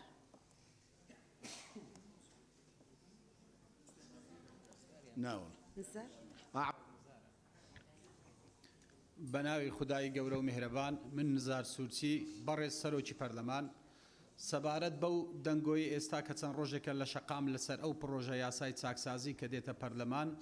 خۆتان دەزانن دەنگۆیەکی زۆر گەورە هەیە و خەڵک چاوەڕێەکە لە ئەو بڕیارەی ئەمڕۆی پەرلەمان بۆیە بەڕێز سەرۆکی پەرلەمان دەمەوێت یەکشت بە ئەو دەنگدەرانە ڕابگەێنم کە دەنگ و متمانیان بە ئێمە داوە ئێمە نەک لەو دانیشتە یاخود لەو پرۆژە یاسایە بەڵکو ئێمە لە هەموو دانیشتەکانی پێشتری پەرلەمان نوێنەر و پارێزەری خەڵک بووینە لێرە کە باسی داواکاری و مەحاناتی خەڵکمان کردووە ئێمەین کە ڕۆژانە سکاڵا و نووسراوی خەڵک وەردەگرین لێرە ئاراستەی سەرۆکایەتی پەرلەمان دەکەین بۆیە حەزمان لێ نییە هیچ کەسێک مزایدەمان بەسەرەوە بکە بەڕێز سەرۆکی پەرلەمان زۆر سوپاس دەستخۆش بۆ ئەو ڕوونکردنەوەی سەبارەت بەو فۆرمەکە دات بەڵێ ڕاست دەکەی ئێمە هیچمان ئێستا فۆرم لێرە نییە کەسیان هەسن فۆرم پڕکەنەوە بەڵام تا 3 ساڵی تر دەیانەوێ لێرەش جارێکی تر خەڵک بە شێوازی شکە تێبگەین دەست خۆش بێ تا نابێ قسە لەسەر ڕەفیقەکان بکەی بە گوێرەی مادەی 54 جواب مەدەرەوە ڕێی خۆت بڵێ بەس فەرم بەڕێز سەرۆکی پەرلەمان ئەوەی من مەبەستمە لێرە دەمەوێت پشتگیری لە برای بەڕێزم کاکومێت خۆشنا و کاک حەلی ئەمە ساڵح و کاک جەمال بکەم بەڕاستی و دەشمەوێت لە مادەی حەوت بڕگەی سێەم سەبارەت بەو ڕێژەی 170 دیار کرایە دەمەوێت کەم بکرێتەوە بۆیە بە خەڵک بزانێ کە ئەوە بڕیاری کابینەی نوێی حکوومەتی هەرێمی کوردستان بوو بڕیاری سەرۆکی هەرێم بوو کە ئالەو پەرلەمانی هەڵە گشتیەکانی ڕاگەیاند ئەوە دوای 100 و چەند ڕۆژێک ئەوە دەستکرا بە چاکسازی ئەوە پەرلەمانە بڕیار لەسەر چاکسازی دەکە و موچەکان هاوتای یەکتر دەکا سپاس بۆ جەناب زۆر سپاس کاک شاخەوان بۆکو خۆت قسە دەکەی وەنێ کاک شاخەوان وەکو لیژنە نیە باڵێ فەرموو بەڕێز سەرۆکی پەرلەمان دیارە منەمەوێت لە ڕاستی لەسەر مادەی حەوت قسە بکەم ئەوەی کە تایبەتە بە پەیوەندی هەیە بە ینی مادەی حەوت من لەگەڵەوەم لە ڕاستیە ئەو پرۆژەی کە هاتوۆتە ئێرە ینی پرۆژەیەکە توانم بڵێم تا ڕادەیەکی زۆر باش ینی کاری لەسەر کراوە و ئەو پرۆژەی کە هاتووە لە ڕاستیە کەمکردنەوەی ینی کار لەسەر کەمکردنەوەی موچەی پلە باڵاکانەکات و کەمکردنەوەی موچەی پلە باڵاکان لە ڕێژەی لە ساهشتا یا نەمانی ڕێژەی لە ساهشتا ئەوانە ئەمە لە ڕاستیە ینی حاڵەتێکی زۆر باشە و کەمکردنەوەی پلەی موچە باڵاکان و زیادکردنی موچەی خانەنشینی با بڵین ئەوانەی کە لە ڕابردوو خانەنشین کراون بە 220,000 دینار و زیادکردنی موچەی ئەمانە یا با بڵێم کەمکردنەوەی موچەی پلە باڵاکان و نەمانی موچەی پلە باڵاکان و زیادکردنی موچەی 220,000ەکان لە ڕاستیە ئەمە ئینجاز و دەستکەوتێکی گەورە ئەبێ بۆ پەرلەمانی کوردستان لەبەرەوە ئەمە کارێکی زۆر گەورەیە موچەی شەریحەکانی کە زیاد بکرێ و موچەی پلە باڵاکان لە ڕاستیە نەمێنێت یا زۆر کەم ئەکرێتەوە ئەوانە ئەوە شتێکی زۆر باشە و من لە ڕاستیە ئەوەی کە پەیوەندی هەیە بە مادەکانی کە لە پەیوەندی هەیە بە برگەکانی کە و بڕگەی دوو لە مادەی حەوت ینی ئەمە لە ڕاستیە ینی حاڵەتێکە ئێمە ئەبێکار لەسەرەوە بکەین ینی ئەم بڕگە هەڵبگیرێ و لا ببرێت و ئەوانە کارکردن بۆ زیادکردنی موچەی خانەنشینەکانی بابڵین ئەوانەی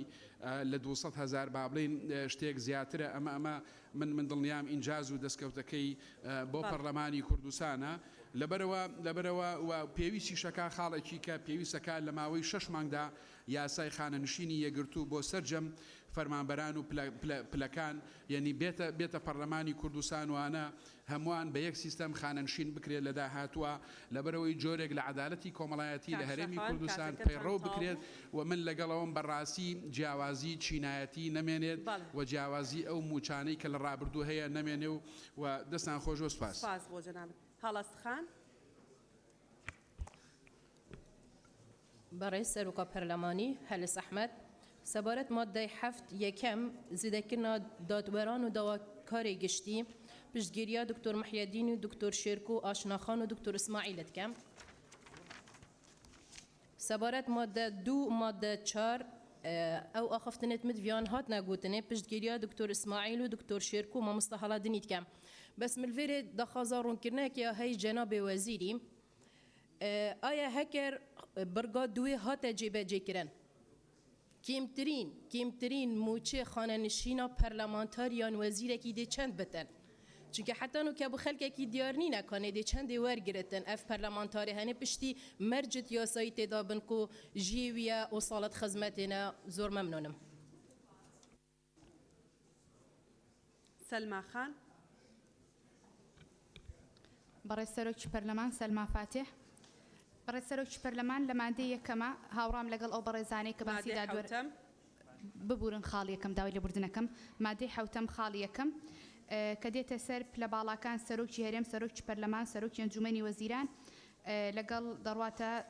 جێگرەکانیان ئەندامانی پەرلەمان و وەزیرەکان لەوێوە دادوەرانی ئەنجومەنی دادوەری و داواکاری گشتی و مشرف قەزایەکان هەروها ئەندامانی ئەنجومەنی باڵای سربەخۆی هەڵبژاردنەکان و ڕاپرسی کۆمسیاران پێم باشە لێرەیە داغڵ بکرێت ئەگەر نەبوونی داغڵکردنەکەیان بیان و ئەوەیە کە ئەمان یاسای تایبەت بەخۆیان هەیە ئەوە هەریەکێک لەم فیئانە و بە تایبەتیش پەرلەمان بۆ خۆی یاسایەکی تایبەت بەخۆی هەیە کەواتە دەکرێت ئەمانیش لێرەدا جێگە بکەینەوە. چکە ئەمانیش پلە تایبەتن و موچەکانیان زۆرە و بە تایبەتی ئەوانەی ئەنجومەنی دادوەری و ئەنجومەنی قەزا ئەوە لە 100 موچەکانیان خانەنشین دەبن لە بڕگەی دووەمدا 170 کۆی موچایان لە 180 هیچ جیاوازێکی وا دروست ناکا بەڕاستی لەبەرەوە ڕێژەکە زۆرە لەگەڵ ئەو بەڕێزانەدام کە داوای کەمکردنەوەی ڕێژەکەیان کردووە و لە مادەی چوارمدا ئەو بەڕێزانە کاک باڵام بۆ هەروەها دکتۆر محێدین و کاک ڕێبوار و کاکزانە پشتیوانیان دەکەم دکتۆر محێدین باسی 3 ساڵەکەی کرد بەڕاستی ئەوانەی کە پێشتر پلە تایبەت بوون قانون هەبووە کە 15یان تاو نەکرو هیچ دەسەڵاتێکی خۆیانیان نەبووە لەبەرەوە من 3 ساڵەکە بە گونجاو دەزانم بەو مەرجەی کە بۆ سەرجەم فەرمانبەران بێت چکە فەرمانبەرێکی زۆریش هەیە کە لە دوای 60 کە تەمەنی یاساییان تەواو دەکەن بەڵام 15 ساڵ خزمەتیان نییە و خانەنشین نابن تەنها ئیکرامێکی کۆتایی وەردەگرن. بەڕێز سەرۆکی پەرلەمان من جارێکی ترداوە لە بەڕێستان دەکەم تکاتان لێ دەکەم ڕێگری بکەن لەو هێرشە و ناڕاوانەی کە دەکرێتە بە تایبەتی سەر پەرلەمانی کوردستان و هەندێک جار سەر بەڕێزان دەستەی سەرۆکایەتی و ئەندامانی پەرلەمانی تر هەمومان دەزانین لێرەدا کۆمەڵێک کەس هەن کە بەداخەوە بپاڵە قسە لەسەر کەس ناکەم. بەڕێز سەرۆکی سپاس. بەڵێ سپاس زۆر سپاس. سپاس. گوڵستان خان. گوڵستان خان. بەڵێ بە ناوی خوددا بەڕێز سەرۆکی پەرلەمان من گوڵستان سعید دیارێمە لە کاتی بانگەشەی هەڵبژاردنەکان بە گشتی هەمومان بانگەشەی دادپەروەریمان کرد بۆ ئەم هەنگاوە بە ئاراستەی بەرجەستەکردنی دادپەروەری بە هەنگاوێکی گرنگی ئەزانم سەبارەت بەوەی کە ڕێژەیەک نزمترین ڕێژە بێت کە ئەو ڕێژەیە جێگیر بکرێت لەم یاسایەدا بە مەبەستی ئەوەی کە ئەو ڕێژەیە بێتە بنەمایە کە لە 150 زیاتر نەبێت بۆ خانەنشینی سەرجەم ئەو پلە باڵایانەی کە ئاماژەی پێدراوە لە یاساکەدا لە پاڵ ئەوەی کە دەسەڵاتی دادوەریش بگرێتەوە لە حاکمەکان و لە داواکاری گشتی و سەرۆکی کۆمسیارانیش هەروەها پشتیوانی لەوە کەم لە مادەی 4 لە بڕگەی 4ەمیان ببوورە حکومەکانی ئەم مادەیە بە هەموو ئەو کەسانەش ئەگرێتەوە کە لە بڕگەی یەکەم و سەرەوەی ئەم مادەیە ئاماژەیان پێدراوە لە پێش بەرکاربوونی ئەم یاسای خانشین بوون و پێویستە خۆیان بگونجێنن لەگەڵ ئەحکامەکانی ئەم یاسایە ئەوی تری کە ئاماژە بە 3 ساڵەکە ئەدرێت بە بڕوای من زیادەیە لا بدرێ هەروەها داواکارم لە بەڕێز ئەنجومەنی وەزیران کە نوێنەرانیان لێرن بەڕاستی ڕوونکردنەوەیەکمان باتێت لەسەرەوەی نیەتێک هەیە بۆ ئەوەی کە پرۆژە یاسایەک بێتە پەرلەمانی کوردستان سەبارەت بە یەکگرتووی خانەنشینی بۆ سەرجەم هەموو گروپ و دەستە جیاوازەکانی هەرێمی کوردستان و پلە وەزیفەکان کە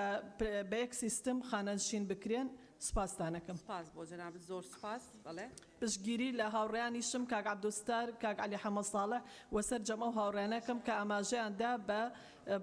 ڕێژەی لە 150 کەس. بەڵێ کاک پێشەوە فەرموو. بە ناوی خۆی گەورە و میهرەبان بەڕێز سەرۆکی پارلەمان ئەندامانی بەڕێزی پارلەمان دیارەکە ئەمڕۆ ئێمە لێرە کۆبووینەتەوە بۆی کە هەندێک لەو قسانەی کە لە ڕابردوو کردومانن ئەمڕۆ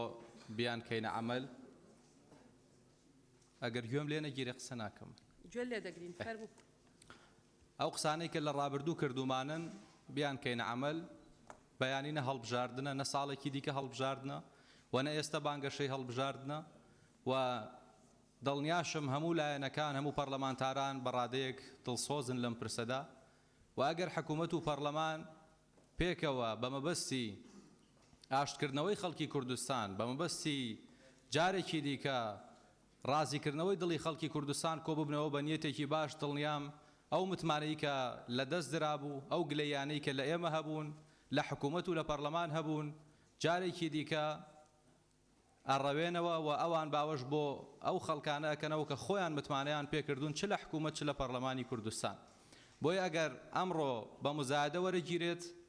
و وەکو مزایدە سەیری ئەم قسانە ئەکات با هەمومان ئەم مزایدەیە بکەین با هەمومان لەم جۆرە مزایدانە بکەین 300,000 کەمتر موچەی خانەنشینێکە کە ژنێکی بەتەمەنە یان پیرە پیاوێکە زۆر جار لەسەرەی وەرگرتنی موچە شاکەوێتە ژێر پێ و لە پاڵپاڵێنی وەرگرتنی موچە ئاکەوێتە ژێر پێ هەتا وەکو ئەگاتە ماڵەوە پارەکەی هەر لە ڕێگا تەواوە کات بە دوکاندار و بە دوکانی سەرسوچەکەیان و ئەو قەرز و قۆڵەیی کە لە ماوەی مایان کردوێتی من خانەنشینم بینیەوە بۆی ئەیکەم بۆی کە منە زانم خەڵکێکی زۆری کوردستان گوێی لێەوە بەرپرسان ئەوانەی کە شت بەدەستن هەموو گوێتان لە ئێمەیە بۆی سبەینە دیسان یعنی ئێمە شەرمەزار نەبینەوە خەڵک نەڵێ نوێنەرەکانمان بەرگریان لە ئێمە نەکرد خانەنشین هەبووە داوای کردووە پشتگیری بکەم لەوەی کە تەلەڤیزیۆنێک بە قیست بکڕێت بۆی بچێ بیفرۆشێتەوە پارەکەی وەربگرە ئیشی پێی بوو بۆ نەخۆشی ئێمە لەناو هەموو ئەم یێشوازارانین بۆیە لە ماوەی چەند ڕۆژی ڕابردوو هەموو پەرلەمانتاران لە سەرجەم فراکسیۆنەکان بە ئەمانەتەوە بە شاهدیەواڵێم شەڕی ئێمە لەسەر کەمکردنەوەی موچە بووە و پێداگیری هەر هەمومان لەسەر ئەوە بووە کە چەندێک زیاتر بێتە خوارەوە چەندێک زیاتر ئەم موچەیە کەم بکرێتەوە من شاهدی بۆ هەمویانە دەم کەس لە کەس زیاتر نییە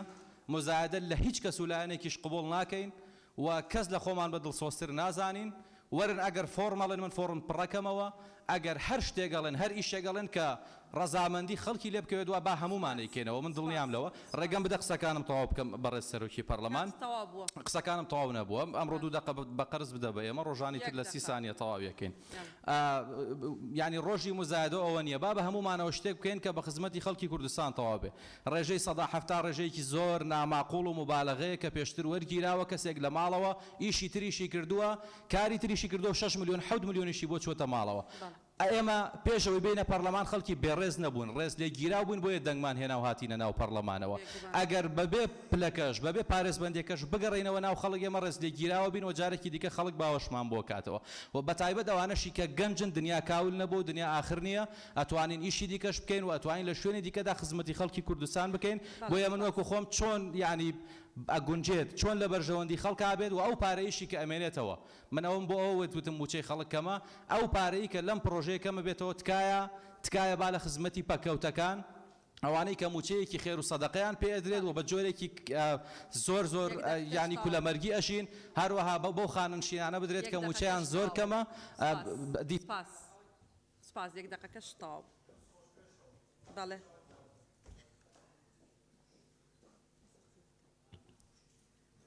تاوام نەکرد بەستەینە کاتەکە تاو سەرچنارخان بەڕە سەرۆکی پەرلەمان لەسەر مادەی حەوت کە بواری خانەنشینیە بڕگەی یەکەمی منیش ئەو ئیزافەیەم هەیە کە دادوەران و داواکارانی گشتی ئیزافە بکرێ لە بڕگەی دووەم لا ببرێ و بەم شێوەیە سیاغە بکرێتەوە کە خانەنشینی پلە باڵا و پلە تایبەتەکان هاوتای سیستەمی خانەنشینی یەکگرتووی عێراق بکرێت چونکە ئەو سیستەمە یەکانگیری ئەکا لە نێوان سیستەمی خانەنشینی فەرمانبەرانی ئاسایی و پلە باڵاکان و زیاتر دادپەروەری بەرقەرارەکات و هەر لێرەوە ئێڵێم ئەو داهاتەی کە دەگەڕێتەوە بۆ حکوومەت لە ڕێخستنی خانەنشینی پلە باڵا و پلە تایبەتەکان ئەولەویەتی پێ بدرێت بۆ زیاترکردنی موچەی خانەنشینی فەرمانبەرانی ئاسایی کە ڕێژەکەی لە 600,000 دینار کەمتر نەبێت. سەبارەت بە بڕگەی چوارەمیش حکومەکانی ئەم مادەیە هەموو کەسانە دەگرێتەوە کە لە بڕگەی یەکەمی سەرەوەی ئەم مادەیە ئاماژەیان پێدراوە لە پێش بەرکاربوونی ئەم یاسایە خانەنشین و پێویستە خۆیان بگونجیان لەگەڵ ئەحکامەکانی ئەم یاسایە هەتا ئێرە بمێنێتەوە و دوای ئەوەی کە ئەڵێ ئەوانەشیان کە خزمەتی خانەنشیان نەگەشتۆتە 15 ساڵ کە 3 ساڵی بۆ ئیزافە ئەکرێ ئەوە لا بدرێت و ئێمە لەگەڵ ئێوانین کە ساڵی زیاتر بدێ بە کەسێک کە خزمەتی خانشینی تەواو نەکردووە بەڵکو ئەوەی کە ئەو سیستەمە ئامەی کە دانراوە 15 ساڵ خزمەت و 45 ساڵ تەمەن هەر ئەوە بیگرێتەوە و لە کۆتایە پشتیوانی لە وتەکانی بەڕێز دکتۆر شێرکۆ دکتۆر ئیسماعیل مامۆستا ئەبوبەکر هەڵەدنی لەگەڵ مامۆستا هەلز ئەەکەم و سەرنجێکیشم هەیە یعنی بەڕاستی سەرۆکایەتی پارلەمان ئەبێت بەپەی پەیڕەوی ئەو پەیڕەوی ناوخۆیی کە دانراوە کات پەرلەمانتار لەسەر چه ئەساسیە لە قبوڵی ناکەین ینی ڕوونکردنەوە بالەکی قبول ناکە یاڵە ئێوە کێن ئەو وەکو پەرلەمانتارە قسەکە وەکو خۆی قسەکە ئەوە ئێستا تۆ پەیڕەوەکە دەشکێنی نابێ قسە لەسەر قسەی پەرلەمانتاری تر بکەیت کە سەرۆکایەتی بێدەنگ بوو کە سەرۆکایەتی قسەی نەکرد بێدەنگ بوو ناچار ئێمەش کە ئەو پەیڕەوی شکانە بە ئێمەش پەیڕەو شکێن ینی بەڕاستی ئەمە دوو سێ جاریانەکرا و مزایەدە ئەکرێت و ئێمەش فراکسیۆنێکین کە لە هەمووی کاراتر و دڵسۆز خۆمان بە دڵسۆزترە زانین بەڵام ناڵین ئێمە یعنی منۆکو شەخص قسەکەم بەڵام کە قبوڵی ناکەن ئەمانە بەڕاستی ئەبێت یعنی لە شوێنی خۆیان بوەسێنێت وازحە بەڵێ وازحە مەبەستی ئەوەیە من دڵنیام مەبەستی ئەوەیە دەرفەتدا ئەگەر وای لێ بێ ئێوە بەرامبەر یەکتری قسە بکەن ئێمە ئیتر خەڵک گوێمان لێ دەگرێت پێشەوە دەرفەتدا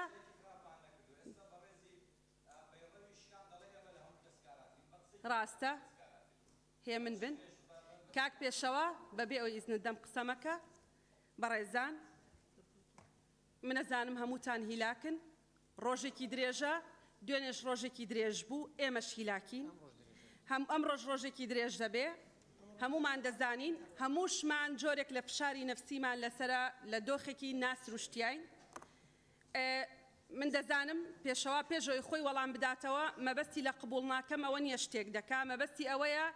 ئەویش خۆی پێ دڵسۆزە ئەویش خەمی خەڵکێتی وەکو چۆن تۆ خەمی خەڵکتە وەکو چۆن هەر ئەندامێکی تری فراکسیۆنەکان خەمی خەڵکتانە من دەرفەتتان نادەم لەسەر یەکتری قسە بکەن من نابێ قسە بکەی پێشەوە کامە؟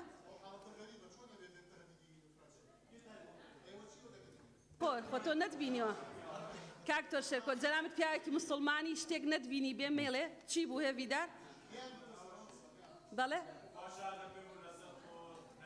دێڵاوەرە تەواو ئارام بن ئارام بن مامۆستا ئەبوبەکر بە نوقتەی نظامی بەڕێز سەرۆکی پەرلەمان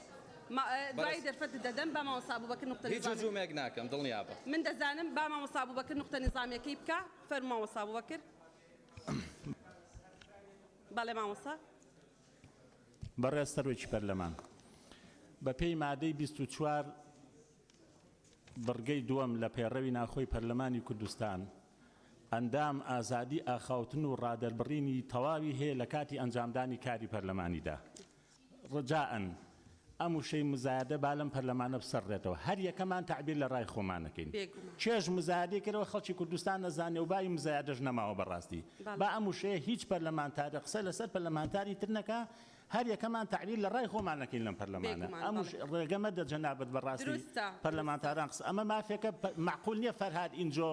لە پەرلەمانی تورکیا لە من ئازاتر بێ پەرلەمانتارانی ڕۆژهەڵات لە پەرلەمانی ئێران لە من ئازاتر قسە بکەن ئێمە تعبیر لە ڕای خۆمانەکەین بۆتان هەیە بە ئازادی قسە بکەن بێگومان ئێمە دوێنێ وشەی مزایدەمان سڕیەوە لە پرۆتۆکۆل بەڵام ئەمەنە زۆر بەکاریەت مەگەر من هەر ئیشم ببێتە ئەوە بڵین وشەی مزایدە بسڕنەوە کاک پێشەوە دەرفەتت دەدەم بە تەنها ڕوونکەیتەوە قبول ناکەم مانای چی شتی تر بڵێ دەرفەتت نادەم دکتۆر هەر تەوزیحێکی ئامادەم و قبول ناکەمیش لە چوارچێوەی ئەوە من کە دەسم بە قسەکانم کردوتم هەموو ببوورە هەمووم بە ڕێزانەی لەم هۆڵیان وتم شەڕی ئەویان کردو کە موچەکانیان کەم بکرێتەوە کە خانەنشینی کەم بکرێتەوە من پەیامەکەشم بۆ کەسێک نەبوو بە دیاریکراوی تەنها وتومە مزایدە قبول ناکەم واتە منیش خۆم بە دڵسۆزە زانم تەنها شێوانی و بە ڕێزانەی یەک شتە جاران پێیان وا بوو کە ئەوان بەو مزایدەی کە ئەیکەن خۆڵ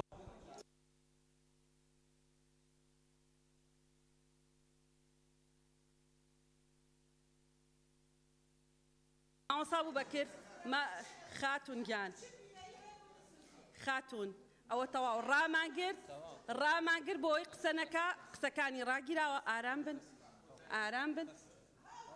ئارام بن ئارام بن ڕۆژێکی درێژە ئارام بن بەڵێ بەڵێ بەڵێ هێویدار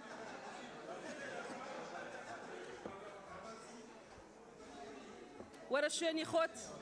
هێویدار لە شوێنی خۆ دانیشە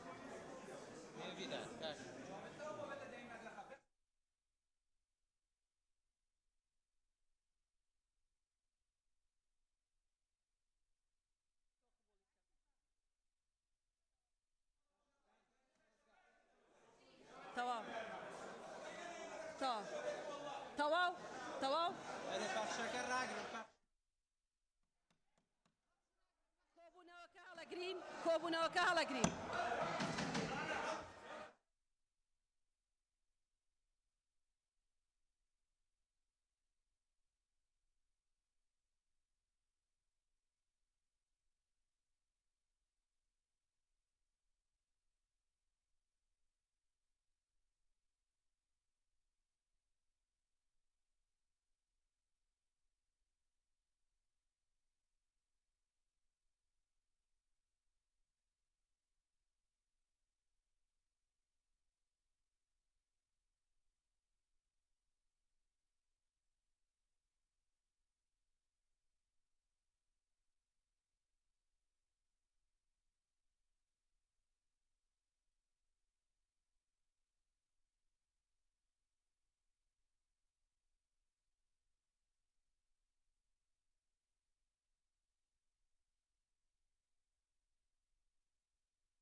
بەڕێزان تکایە هەر کەس لە شوێنی خۆی دانیشێ بەڕێزان داواتان لێکەین تکاتان لێکەین هەر کەس لە جێی خۆی دانیشێ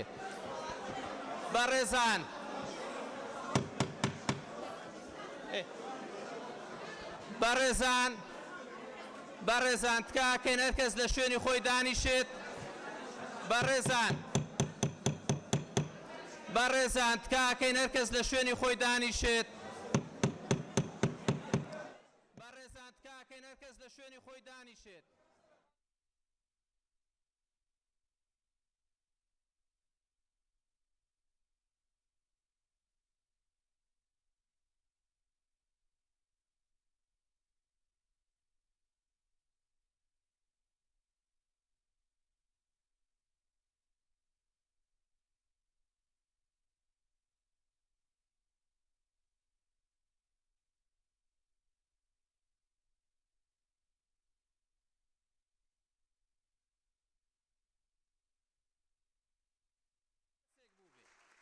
هەر کەسێک بوو بێت تەسویری کردبێ بە ناوی سەرۆکایەتی پەرلەمان پێتان ئەڵێن هەموو ئیجرایەکی قانونی لەگەڵاکەین